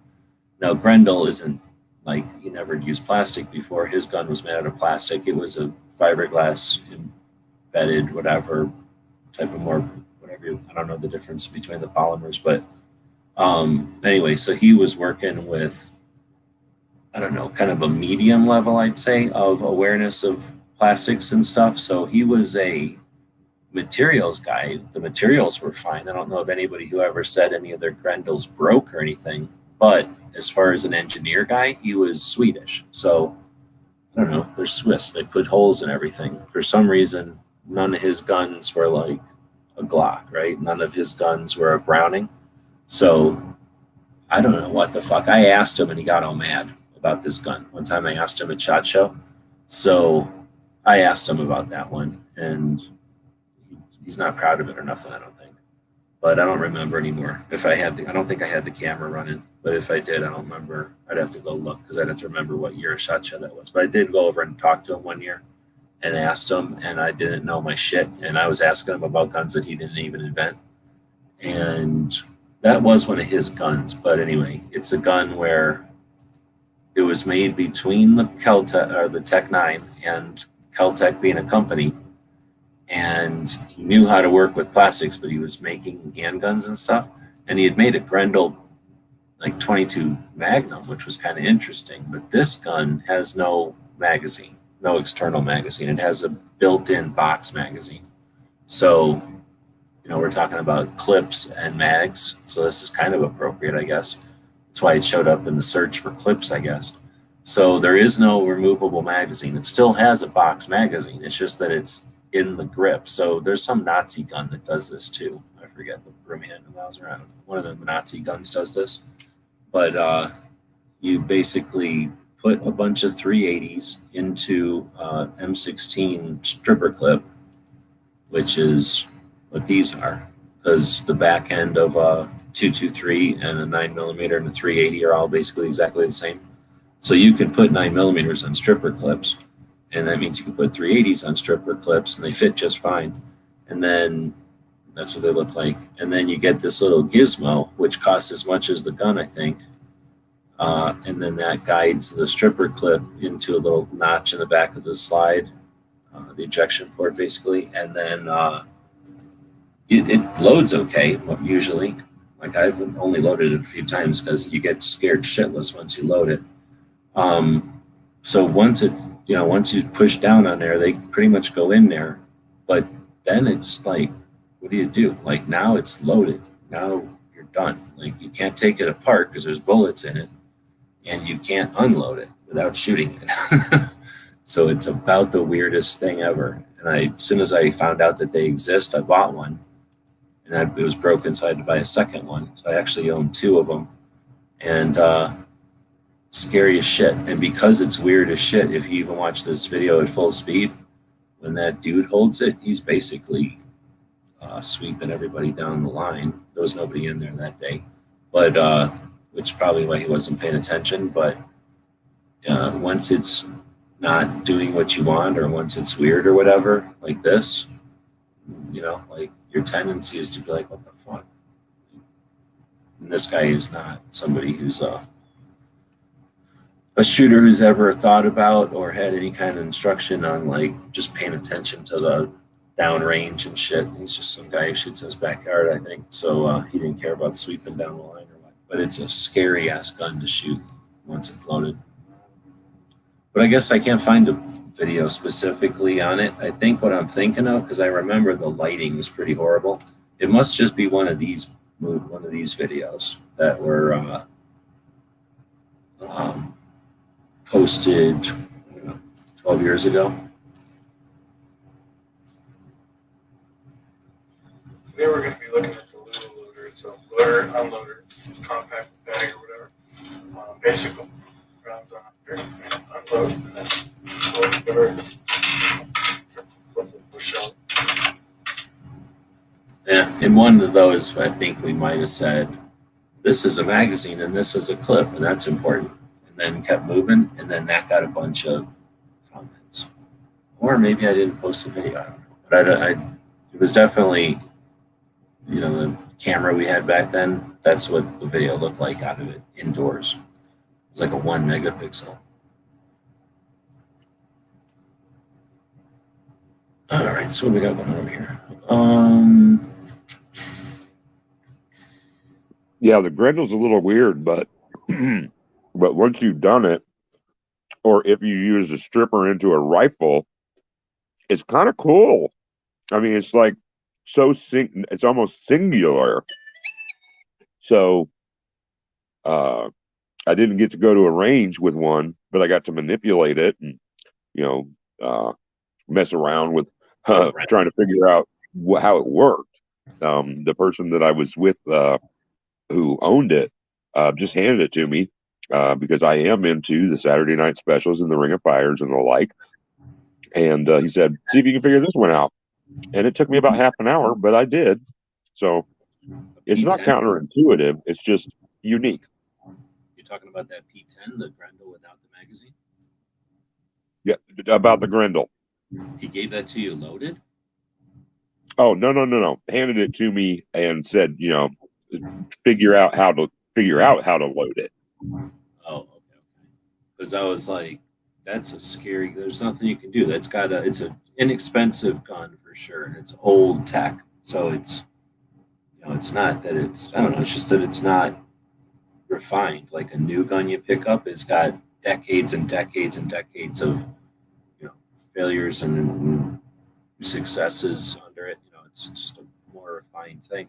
This is crude because it's like one of the first, probably one of the very first of the successful or like widely sold guns. Not that model, but that company that were made in plastic, at least in this country. And anyway, it shows there's like big gaps, between like the sheet metal part and the plastic because, just didn't know how to get everything put together tight yet. But it's scary as shit once it's loaded because you're just so used to dropping a magazine. When you don't drop a magazine, it's completely foreign to have to basically cycle the slide over and over and over to get every round out and just not touch the trigger, right? And hope that nothing weird happens. But it's just completely weird to have to cycle the slide, 5 times, 6 times, whatever, how many it holds. I think it holds 10 to, yeah, it's probably 10, P10. And then I don't know, he only made it for like a minute, and then they figured out, well, if we cut the bottom off and put a magazine in there, we can hold 12. So they call it P12, and they put a magazine in it. And I don't know, maybe they were trying to save money. I don't know. I really have no idea why they built that thing. But sort of a side topic, I posted it on Instagram the other day. So I don't know if people besides YouTube look at both Instagram and here. Maybe Pink, if he's still out there. Well, I guess Foss, when I see a bunch of these people look at Instagram. I guess all you people look at Instagram. But let's see, we keep putting links out there. We're now at 2 hours. I have been getting some work done, but as you can see, it's like not very much work. I did get this one page kind of cleaned up a little bit. But I was winding down when we started this whole thing. I've been drinking coffee, but I really don't want to artificially be up here for hours. So unless there's other topics or what, we don't have to. It's 2 hours for 2A here pretty quick. We could let it end naturally, a 2 hour life cycle. But if people have other things to chat about, the goal is to talk about 2A or talk about guns. Well, can we talk about how many of us enjoy spreading the message of 2A, and is it admissible to do the Friday patch pick for those of us that didn't send you a message before chat? Oh, snap. Yeah. So I don't know how many. I didn't know anyone was thinking about it. So I don't know how many people out there. I apologize if people showed up for that and just were trying to be too polite to say something. I just totally forgot. I was almost asleep when we started the show 2 hours ago, and we started chatting about stuff. So I just totally forgot. I don't know if anybody that says there's 12 people out there. So I don't remember how many people bought stuff at the store, but probably not 12 people. But if anybody out there, like you just said, did get something at the store today, we did the promotion for strippers on Instagram and on Facebook. No, I'm fucking saying, fuck. I'm tired if I just said that. On fucking Instagram and YouTube, I'm clicking and typing and trying not to yawn, and yeah, getting embarrassed that I didn't fucking. What the fuck? Oh, okay. I was like, this thing that's normally yellow was tan. I'm trying not to, because basically it shows everybody's name and address and shit right on this main page, so I don't want to ever show this while I'm screen sharing. In fact, why am I even screen sharing? I guess I can just stop screen sharing, right? All right, that's a lot more comfortable for me. Okay, so yeah, there's a couple of people.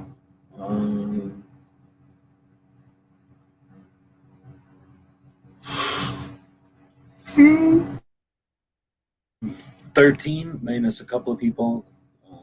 Sometimes private things more than once, or buy more than one thing, different orders. But yeah, if anybody had, why is it not showing me? Oh, there's only actually one comment. So either a whole bunch of people showed up. Damn, I totally forgot about that. And then we didn't do it. And if they're still around and there's a lag, then they're going to be posting it in here. If y'all have an idea from the picture from before, that'd be great. Otherwise, I can go try to find that picture. Yeah, would you do that, please? Because I don't really remember that. Probably should. Let's see. I think it might have been part of one of the Instagram posts where you suggested that we refer back to that image. Nah, I think I might have put it on. Is it on Patreon? Is there like a? I know that whenever, like they were all gone or whatever, like all the stuff was taken off the table. Then I took another picture, and I don't remember if I then posted that to Patreon. But that was the intention. Yeah, I did. Okay. So yeah, here's the picture right here. So this over here, and then this, and then I can do this yes, I guess. And then I'll go back to screen sharing. By the way, DJ, I saw the post on Instagram that you tagged me in. Friggin' sweet, but I am in Instagram jail, so I can't like anything right now. Oh, you did something. You're doing stuff. Right on. I did like those. That's the first time I did a video like that, and I had the that wool navy blanket on my bed, and I was just practicing basically, but they were kind of boring, and I only say something in like 2 of them. So yeah, you'll be able to catch up when you're out of jail, right? Yeah, it'd be on like Monday, I guess. Apparently, if you follow and unfollow a bunch of people, they think you hired a third party, whatever, to get you followers. I was like, no, that was all my own activity. And they're like, well, we're freezing your account until the 9th. I'm like, well, you guys suck. That's jacked. So here's the deal. There's this many, or this is the most current picture I got of that set of patches. However, I know that the Kimber one, and if I was thinking clearer, a couple I know there's like 3 or 4 that people claimed from Patreon, so they're technically not here. But then some of them, like for example, if one of them was riding shotgun with Charlie, and I have like more than one of those, then I don't, I'm trying not to pay attention to that. So I know the Kimber one, and there might be a couple of others missing, but otherwise we can. Oh, the fuck cancer. Somebody wanted that one, and I'm forgetting some others. So anyway, if you guys want to pick, and like I say, if you're out there and you grab something from the store today, thank you for that.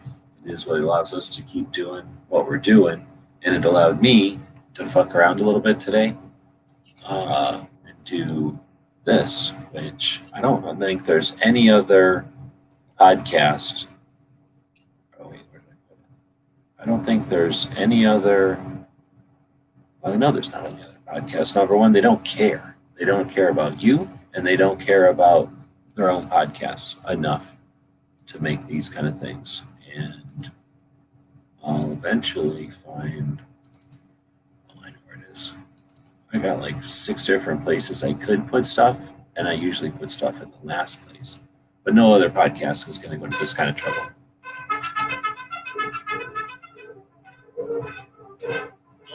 Millimeter.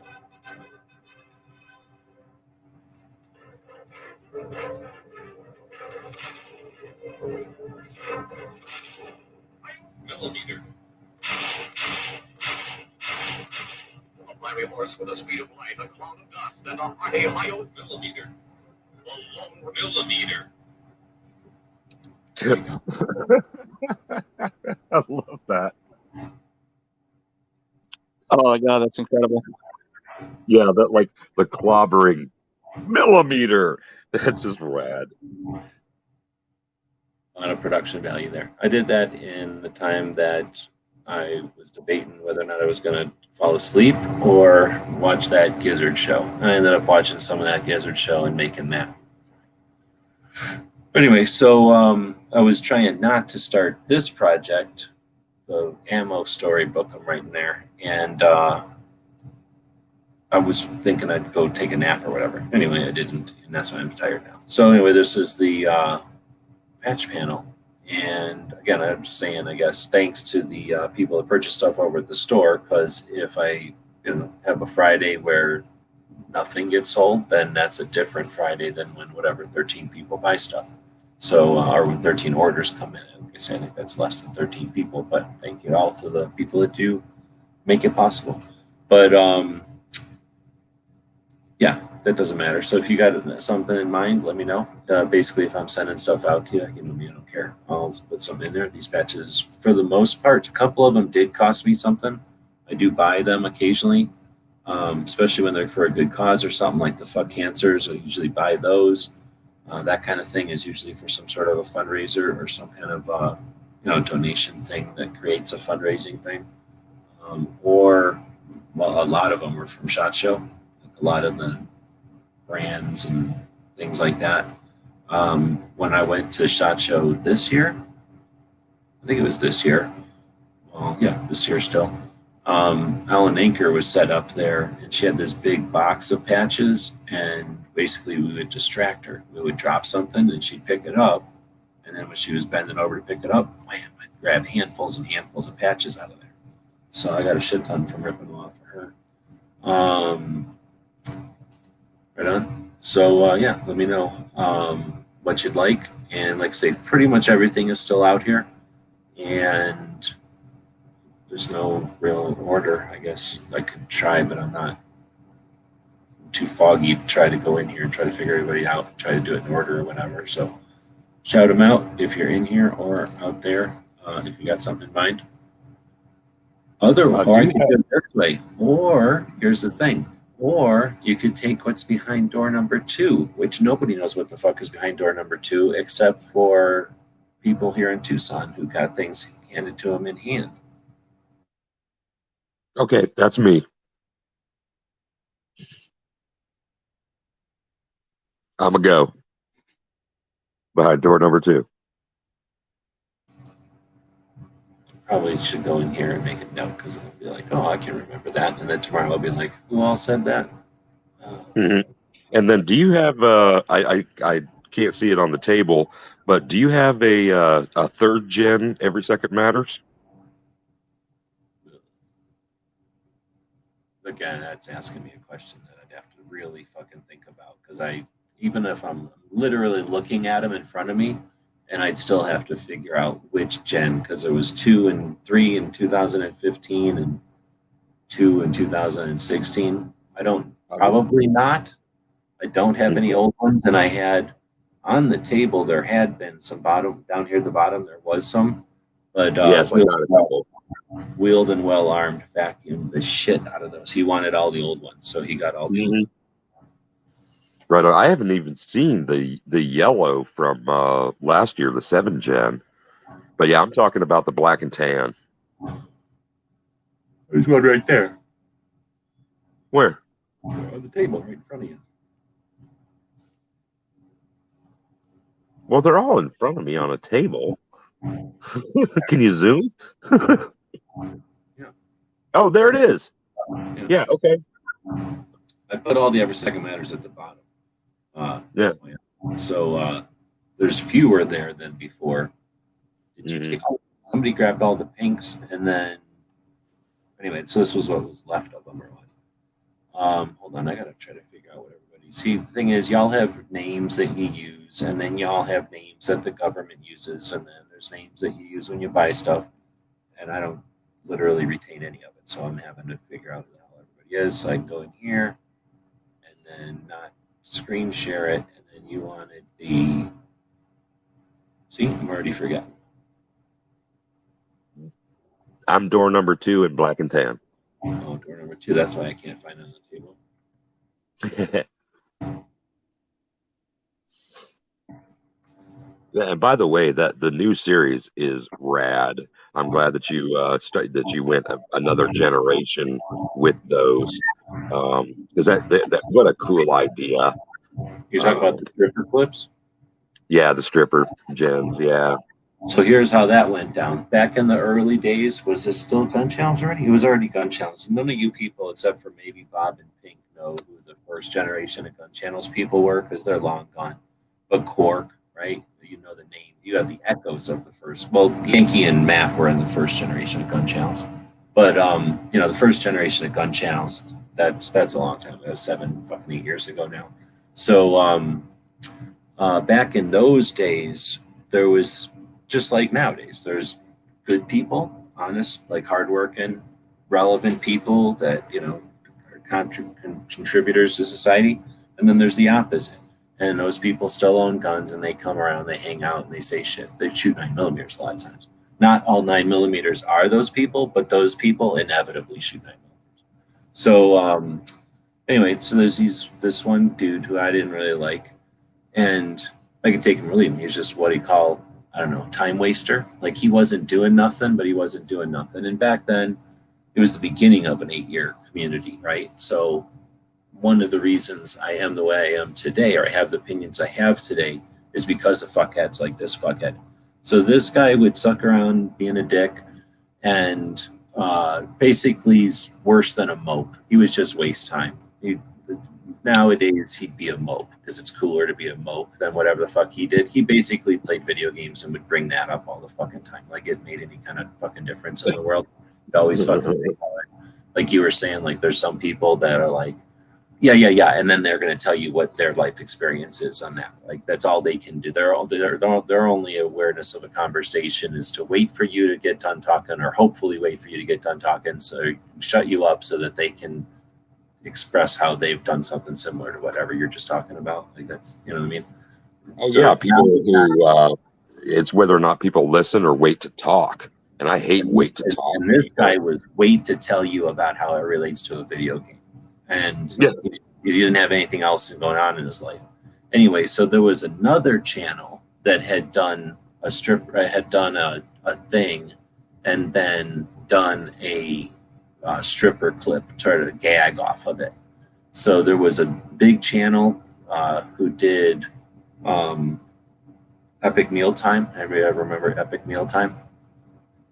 It was some guys in Canada figured out if they took like, I think they went and got like a burrito and stuck it on top of a pizza and then shoved it inside of a fucking burrito. I don't know. They did something weird and made a lasagna out of pizza. I don't know. They just started doing weird shit.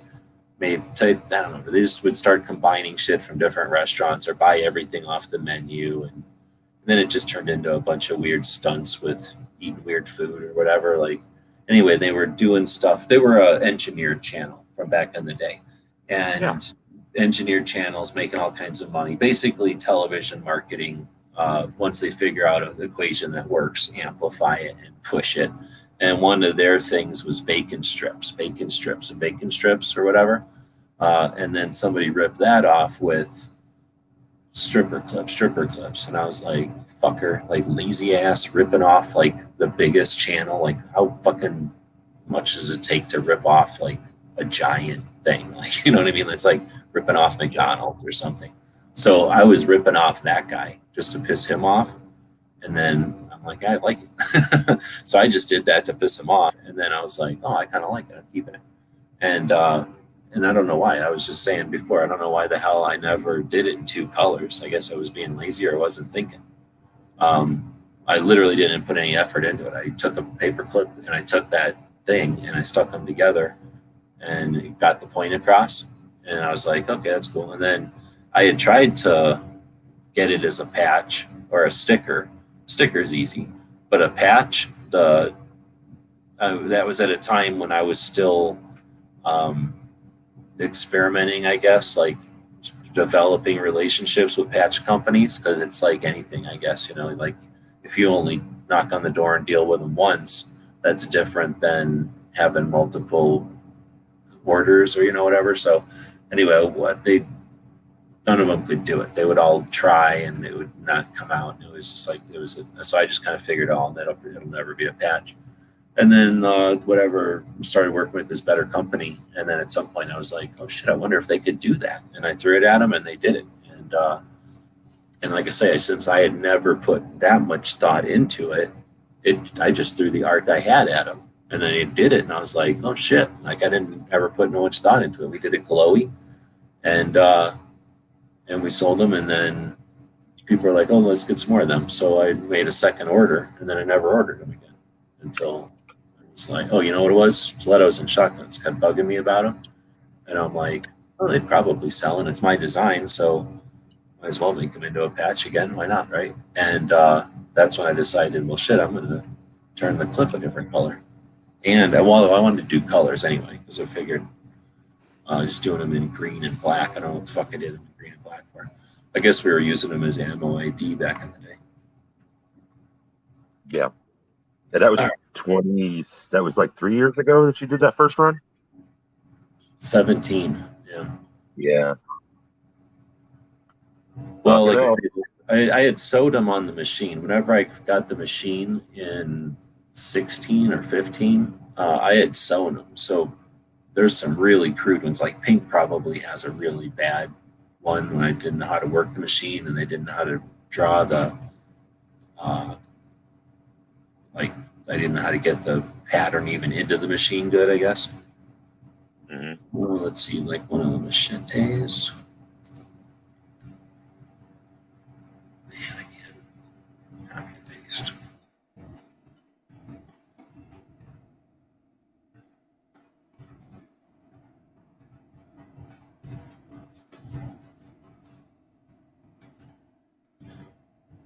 Yeah, I just popped open my handy dandy gear website's collector's guide, and 2017 was a cool year.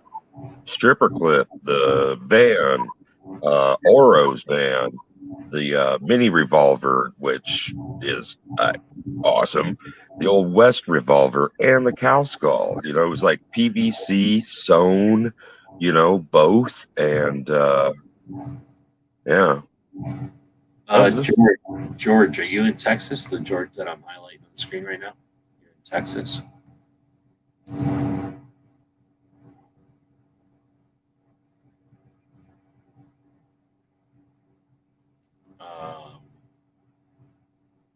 Yeah, I don't know. I don't think I've posted a picture. I took this whiteboard that is in front of me, like I'm staring at a wall right now, and on the wall is a whiteboard, and it's it's out of a school. Most everything I have is out of a school because I'm cheap and I get all my shit at school auctions. So it's like what it was out of a classroom. So it's not little. It's fucking 6 feet long, or 8 feet, or probably 4x8 even. Full size like what would be in a classroom. And it's the metal kind, so it's all a big magnet, or I can stick magnets on it. And well, you've seen it, I suppose. Whenever I show the screen and stuff, you can see all the patches behind it and stuff. For a while, I had it just sort of. Actually, I had it sorted by color for the longest time. I would stick all the pink ones together and all the orange ones together and whatever. And just because that's how it started to grow, and I didn't really care. But when I started doing that catalog, or the buyer's guide, I guess, I started to try to figure it out. Like I had tried to figure it out before. So to make it easier, just to make it possible, I started putting them on this board in order of chronological or whatever. So so now I don't even have them all. There's ones that I never bothered to keep, or we just sold out. And often I'll sell out. The stupid ass cart will sell another one, and I'm like, fucker. So then I'm too cheap to say cancel the order. I'll just give them one, whatever I have. So I've sold more than I intended to, I guess I should say, and sold out. Or I'll sell out and then keep one or two, and then somebody's like, I need blah, blah, blah, I gotta have that one. Let's see. I think it'd be wise of us in the collector community to start like a mini forum or something for trading. That's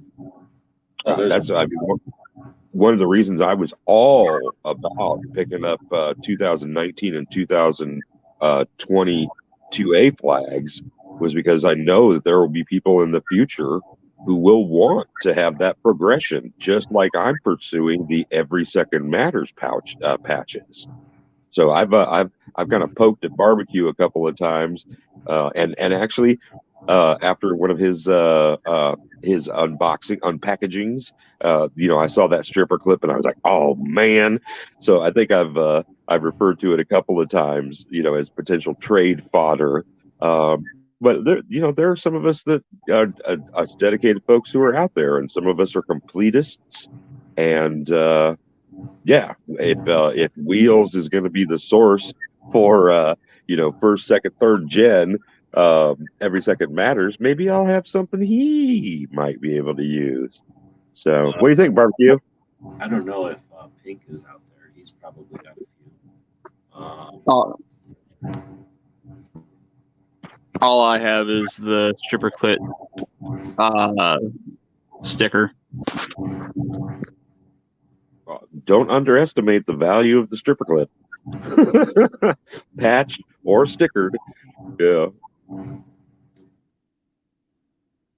So, and then there's people that have, like, say there's different gens or whatever. Oh shit, I'm not gonna be able to zoom in because it's stupid Instagram. Maybe. But this dude is one of the dudes from maybe the third or fourth wave of gun channels, and he purchased a lot. I sold his dog off of him, so he was trying to bribe me to get his dog back. He was buying a bunch of stuff for keeping the lobby going, throwing money at Mr. Knives. And yeah, I can see a yellow one back there, and I mean, I don't know how many people. He's got more FU medias than I've got. He's got like 5 of them right there. So I don't know if he ever trades them or if he just likes hoarding them or what. But obviously Russ has got a shit ton of shit. And I don't know if he trades them or what. Does he have all the black every second matters? I have no idea. Well, there's a whole bunch of them there on the, like lower left. I guess there have been several different runs of the black ones, though. Well, referring again to my catalog, first run of this is like index. These are business cards. I don't know what he's doing. I think he. Oh, okay. He pulled the trading cards or whatever, and he took the trading cards and he like laminated them so that they turned them into like a poster. So I forget when. I don't have these up here anywhere, but whenever I figured out how to make cards, I figured out how to make tiny little cards, right? So I made, like for maybe a game or something, like a board game, sometimes they'll have little tiny playing cards, or you can just get little tiny playing cards, I guess, as like a novelty. But anyway, so I made little tiny cards that are maybe the size of a 50-cent piece or something. They're like a third of a regular playing card, I guess. And like if you took a regular playing card and cut it in third, I think it'd be about that size. But they're made out of cards. They're made out of the same material. So they're like, shiny and different than a piece of paper or whatever. Anyway, so we made trading cards for the gun channels folks. And I don't know how many we did, maybe 4 or 5 versions of that.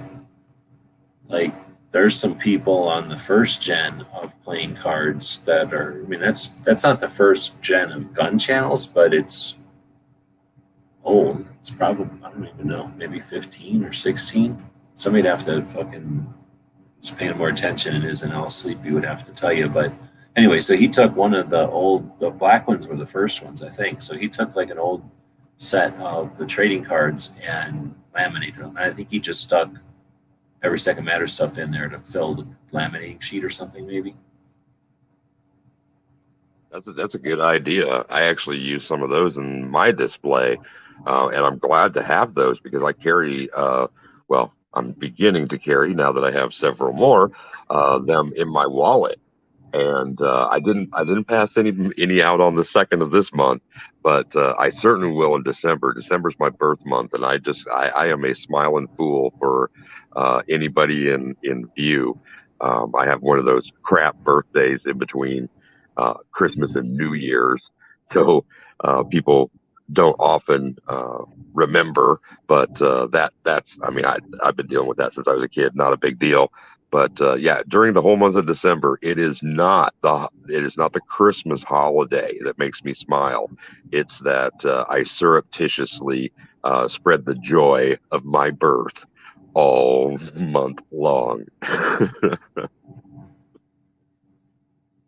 And talking about the cards or whatever, part of every second matters is 8 years old also, right? It's still going, and it's had. I mean, can't keep track of all the stuff that people have done for every second matters. That's not really the goal, right? It's all an individual thing. It's sort of like walking or being healthy. It's like up to the person if they want to take it, go do it however you want to do it, right?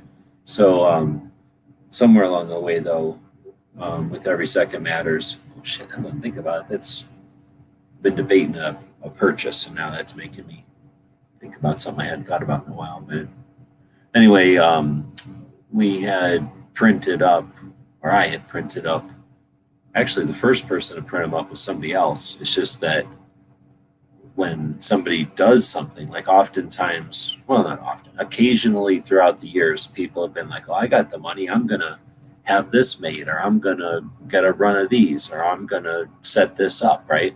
And then they figure out, oh, shit, that's not quite a 24-hour job, but, I got to go to work tomorrow, or or well, I didn't realize there was all this involved with it, right? So something like the business cards. This one guy was got a bunch of business cards made because it's not really that difficult or expensive to get business cards made. The difficult part is getting the fucking business cards to a shit ton of different people without costing an arm and a leg, right? So there's things like that where I've become the recipient of stuff for Every Second Matters because they're like, oh shit, I can't send everybody stickers. That's going to be 14 times the cost of what the stickers cost me. And anyway, so somewhere in there, we had originally, I think, just had the business card. I don't even remember what the business card even says. It said whatever it is, it's a committee. Like the committee came up with the business card, the Every Second Matters business card, and whatever its goal was, it was probably to get people thinking about the concept. I don't know if it does it or not, but the idea was, here's the art, now go print them yourself, and then there you go, right? And I guess for some people it's not such a big deal, right? It was cost $7 to get a shit ton of business cards made, probably. So they'll just go get a bunch of business cards and have them. But other people are like, I don't want 500 business cards. I'm not going to realistically give out 500. I don't want like a stack of them.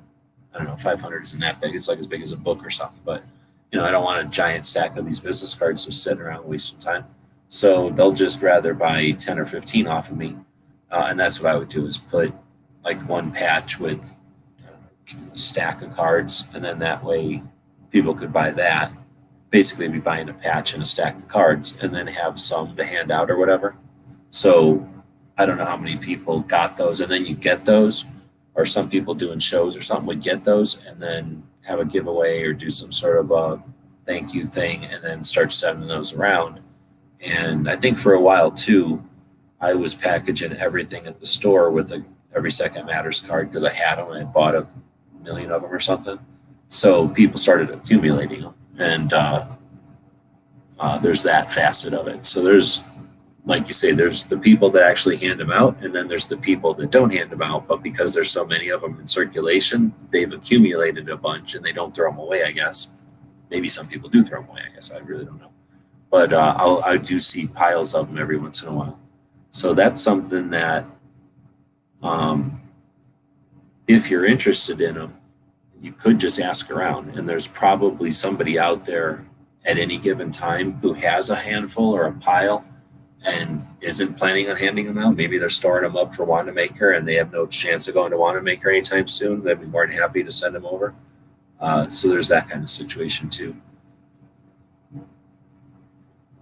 Is that a CZ Scorpion in the bottom center? I don't know. Gee, would you consider allowing folks would you grant license for people to print up Every Second Matters cards? There's no license. I don't own Every Second. Well, I guess I'm being a little, formal about it because I wouldn't want to step on anybody's toes, but that is an independent graphic. So though you might not have it copyrighted, it's kind of. I am, like I say, I just happen to be somebody who can get them made. I shove them into like the patch badges and stuff. I don't do them as a money making thing. I shove them over to the Beacon group, and they ship them. I usually give them away, or give a pile to somebody who's doing something worthwhile, so they can give them away to people, so that they're just out there. But no, go ahead. So the whole thing was an awareness campaign. Nobody owns it, and there's nothing. I mean, it would suck if like Bloomberg took it and ran with it, because what are we going to do? But for somebody that's doing something pro 2A, that's what it's all about. It's just a collaborative thing. So all I would ask is, share how you did it, and encourage others to do it again or something, because you never know. Obviously, whatever's been working only has worked as much as it has, so we have plenty of opportunity to do better. But is this the one that you're talking about? Is this a CZ Scorpion? I don't think so. I think it's an HK somewhere or another, but it's hard to say because all 9mm look the fucking same.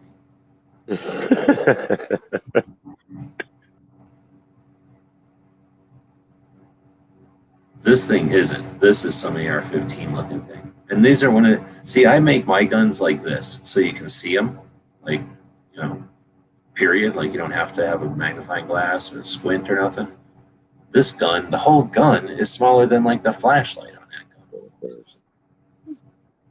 And then this one, I don't know what their excuse was. Like, oh, we want a rifle, but can you make it smaller than that's a 2-inch by 3-inch pant. So can you make a whole rifle in less than 3 inches?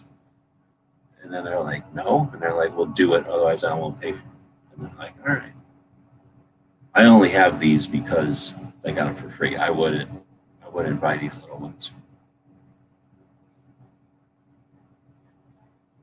I'd kind of like to do a mare's leg, but they actually cost a lot of money when you start making them long. They cost a lot of money when there's rubber in it. So if you made a big, like this one is not cheap. I'll bet you this one costs money because there's so much rubber in it. And it's just a big square like this one, even though there's not much going on, I'll bet you it's not cheap because there's so much rubber in it. Like these would be big, expensive ones. But this one would be expensive because of the length. Just from when you see the things when they're making them, they probably can only put like 2 of these where they could put 3 of the others or 4 of the others. So they end up paying for that. Yeah, the black one. Okay, so I don't know what to fucking call that. I'm going to call it the 9mm thing. So that is Foss. And did you bought patches? So sometimes Foss buys stuff that doesn't need to be shipped. That's not an issue.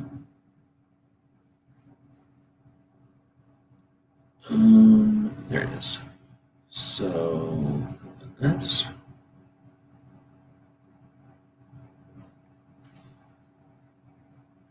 What did I just call it? Hang on.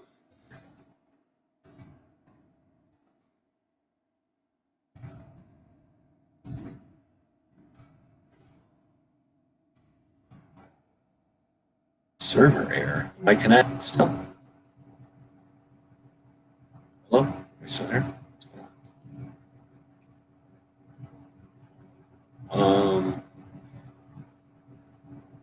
Did you buy something at the store today? Are you picking a patch over here? Is that what's happening?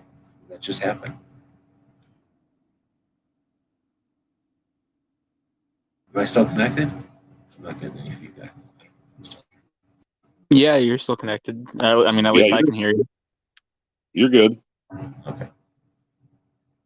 So look, like say as half an hour ago, I was saying I was starting to fade, but we had totally forgotten to do the patch thing. So I don't want to ditch out on anybody who's got patches coming. Let's see. George, did I find out from George if you're George from Texas? I'm gonna assume you're George from Texas because you have to have a fucking Texas patch. I guess that does add up. See how faded I'm getting? I can't even make that 2 and 2 add up. And now what did I do? Okay, not screen sharing. That's the main thing. Go back over here. And basically I'm going into everybody's order, and there's a way that I can tag stuff, I guess, for internal or whatever. And that's what I normally use to keep track of what free patch you get. Because guess what? As soon as somebody buys like 3 things, you're like, what the hell patch did I give them the first time? I don't keep track. It's not my brain, right? So I definitely use this tool for that. But it means I'm jumping back and forth in and out of everybody's order. So hopefully you're not getting like 16 alerts that like, your order shipped, your order shipped, your order shipped, because usually I open these things once, and I'm like saying, no, I've never had multiple messages about the ships. Well, I'm just saying tonight because I'm loopy and I'm just keep jumping in and out, hitting the wrong one, and I keep opening up orders here. I'm just saying, hopefully I'm not clicking the wrong buttons or nothing. It would suck a lot.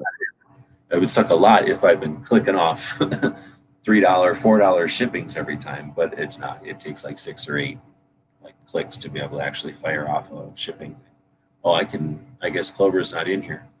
It turns out I never had any problems. I never had any problems with ship and ship before, ever, I guess, because I've been sitting around shipping with this, what do you call it, insurance or whatever, and I UPS lost Clover and Tony's boxes, right? And so that's all their teddy bears and all of the 2A for E's. They're gone. They never got to where they were going. Everybody got your patches because that was the United States Postal Service, but I sent Tony and Clover's UPS spent like, doesn't matter now, but it's like $10 together. Like it wasn't even that much. I didn't even know what I was thinking. It's just that I'd never had a problem before. So when I ship stuff, I go to this service and I choose whatever's cheapest because I'm cheap. And almost always that's the post office. But in this case, it was like $3 or $10, something cheaper to send UPS instead of USPS because I wasn't sending it in a normal flat rate box or some tiny thing. I was sending it in just a big ass bulky box, right? Because both of their big ass fucking heavy patches were huge, right? And there was 250 of them or whatever in there. So I put it in there and I insure it, and then right, and then I get lost. And this is September 23rd or 27th or something. It's forever ago. And there's a certain amount of time you got to wait till they can determine that they actually are lost, and then you start the process, and then they have to do this and that. And I'm learning the process, so it's not like I've got the steps down and I'm just cruising through them, right? I'm discovering all this shit, and they're not helping. So one of the reasons they're not helping is that when I use this service and I click insurance, I find out today or yesterday, I can't remember anymore, but right now that when I do insurance, I'm doing insurance with my shipping company and not with UPS. So I've been like attempting to get UPS to find out what the hell's going on with these things and then pay me for the insurance on it or whatever. It's insurance, right? And they're like, they call me today or whatever, and out of the blue, and go, "Oh yeah, we can't figure out why you think these are insured. They're not even insured. We're going to give you $100." And I insured them for way more than that. So, and $100 does not replace, their patches or whatever. So I'm like, what? And then figured out that, like the insurance is coming through this other place, and I'm pretty sure this other place is bending me over, and I'm not digging that. So, had a little unexpected rise and then bending over from these effing packages. So,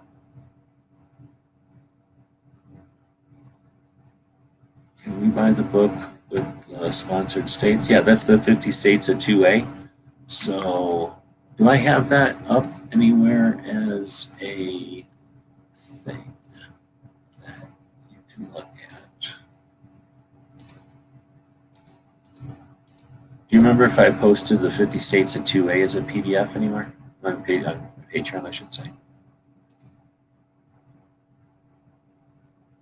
I'm looking over here to see if I did. I have the Revolver book up as I think I did as a draft, right? Pretty sure I did as a draft. The Mini Revolver book. How do I sort this by, media type? Look at that. Documents. Filter. Look at that. No, I never did post that one. Dang it. What the fuck? I can just show you in the software, maybe. Yeah, I can definitely show you in the software. So I'll just open that book in the software that I made the book in. States of 2A version 1.4 is the new one. Okay. When this opens up, eventually, I forgot what page it's on, but somewhere down here, it's towards the end more.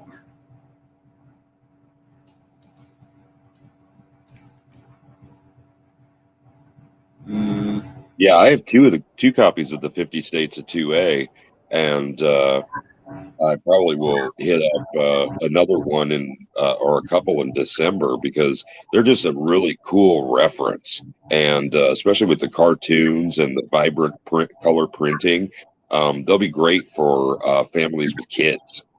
I know that books are not toys, but books have the ability to last longer. So yeah, they're cool, and if Gun Library Garrett doesn't have one, he needs to add one to the collection. Well, cool. He has because he helped sponsor it. So I did a thing to let people help sponsor it or whatever when I was building it. And on page 38, there's this section down here where it shows who and then what states. So that's sort of a thank you to everybody. But then on each state, kind of subtly in the corners here, you're going to see who sponsored that state. If anybody sponsored that state, like I guess North Dakota, fuck North Dakota, nobody sponsored it. North Carolina, nobody fucking sponsored North Carolina because nobody likes it. But New York got 2 people to sponsor it and so forth. So if you look over here in the corners, it'll say state sponsored by. And then if you go to whatever I just said, page 38 or whatever it was, that's where I tried to acknowledge everybody and say, the folks who pitched in to make the production of this book possible, thank you for the time you gave us to work on the 50 states of 2A. So this is more of a chart because, yeah, Garrett wailed on it by doing like pretty much every state except he doesn't like New Hampshire, New York, Ohio, Oregon, Pennsylvania, Tennessee, Texas, Utah, all those states. Go fuck yourself, at least according to Garrett. And then, like, I don't know if he's out there anymore, but dude put $70 down on Texas. So you know what I'm saying? Some people are played it differently. Okay, I don't know if I'm kicking him out or he's kicking himself out or what the fuck's going on. But anyway, so yeah, that's the book that everybody, that you and other people helped to sponsor, and that's what I tried to do to say thanks. That was actually a bunch. Every time you see a checkbox here, was that $2 or $1? I think it was $2. So yeah, it was 2. I bet on both sides of the Missouri on my latitude with Nebraska and Iowa both, and I was pleased to see more than just my name there on the interior margin. But I'm surprised North Carolina got no love. Nobody likes North Carolina. It's basically shouldn't even be a state. It's one of those states that if England wanted it back, we'd be like, all right. I mean, it's technically a state, so we keep it. But I wanted to sponsor every state, but I just did not have the dough at the time. yeah, I hear you. Plus, some states suck. Around sponsoring states that I tried to pick states that would suck to sponsor. Then I tried to pick some that were pretty kick-ass too. Figured it would even out. All right. Well, at this point, I'm trying, but I'm gonna fall asleep here while we're in mid-sentence at some point. So, and I also figure I'm gonna start clicking on stuff wrong, and that's annoying. I don't know if you ever done that before, but you definitely don't get any work done in the long run when you fart around trying to work when you're too tired and ruin stuff without even realizing it. That's the worst part, when you like crash into like 6 things, you know, technologically or whatever, delete something you don't even know, and then you go try to figure it out tomorrow, and you're like, what the hell? And then it takes you a while to figure out, oh, I probably did this while I was zoned out sleeping. So I don't want to keep doing that. I'm going to close this stuff down, quit screen sharing before I start showing everybody's names from the store over here.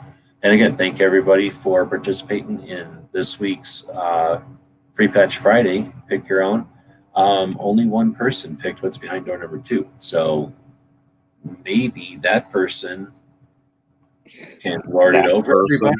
That person can lord it over everybody and make everybody miserable that no one else picked it, or just keep it to yourself and know that you got something that everybody else could have had. In fact, literally everybody else could have picked that and everybody would have had it except for one person. So am I that person that picked door number 2? Oh, hell no, that was me. I said door number 2 also. Oh, now off. I never heard door number 2. Did anybody else ever hear door number 2? Is there only one door number 2? No, I said it was a shit ton. It'll definitely be something. It's just not yet. So that means I gotta find wherever the hell yours is at. Barbecue and I seem to be in a good-natured competition here. And I certainly won't lord anything over anyone else. I'll just enjoy the fact that I'm one of the lucky few. Oh no, I'll definitely next unboxing video, which will be in like a month, because there's 3 or 4 already scheduled. But whenever this comes and gets in that line of unboxing videos, I'll be like, yeah, check this out, because I chose door number 2 and you didn't.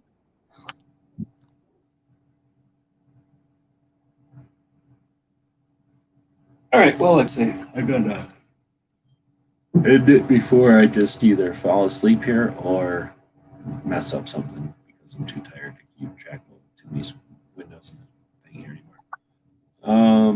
But again, I appreciate everybody that jumps in and participates. I don't know, you guys don't realize because you all live in your little fantasy lands of clocks or what, but the rest of us in the real world who have to deal with your shifting bullshit, this is an hour later for me, and the weird temperatures gone normal or whatever here, so I don't have a need anymore for financial reasons or temperature reasons to stay up all night. I don't have a problem staying up all night, but I'm definitely in a weird place where I'm tired as hell right now. So that means I'll fall asleep, and that means I'll be up in the morning, so it's weird to me. Anyhow, I'm going to have to deal with that. Well, what the fuck, today's Friday, so I guess maybe I'll be able to get back on a regular track before next week, but thanks for bearing with me. I guess I was saying that I am just, you pretty much, if you go back and watch, I don't know, whatever the shows that coordinate with this time change, this pretty much happens to me every year because you people change your shit around and I got to change my schedule. Everybody else just gets to go, oh yeah, the show's on at midnight because it's always on at midnight. For me, it went from 9 to 10. It's just annoying. So anyway, I'll quit moping and bitching, and we'll be back big up later.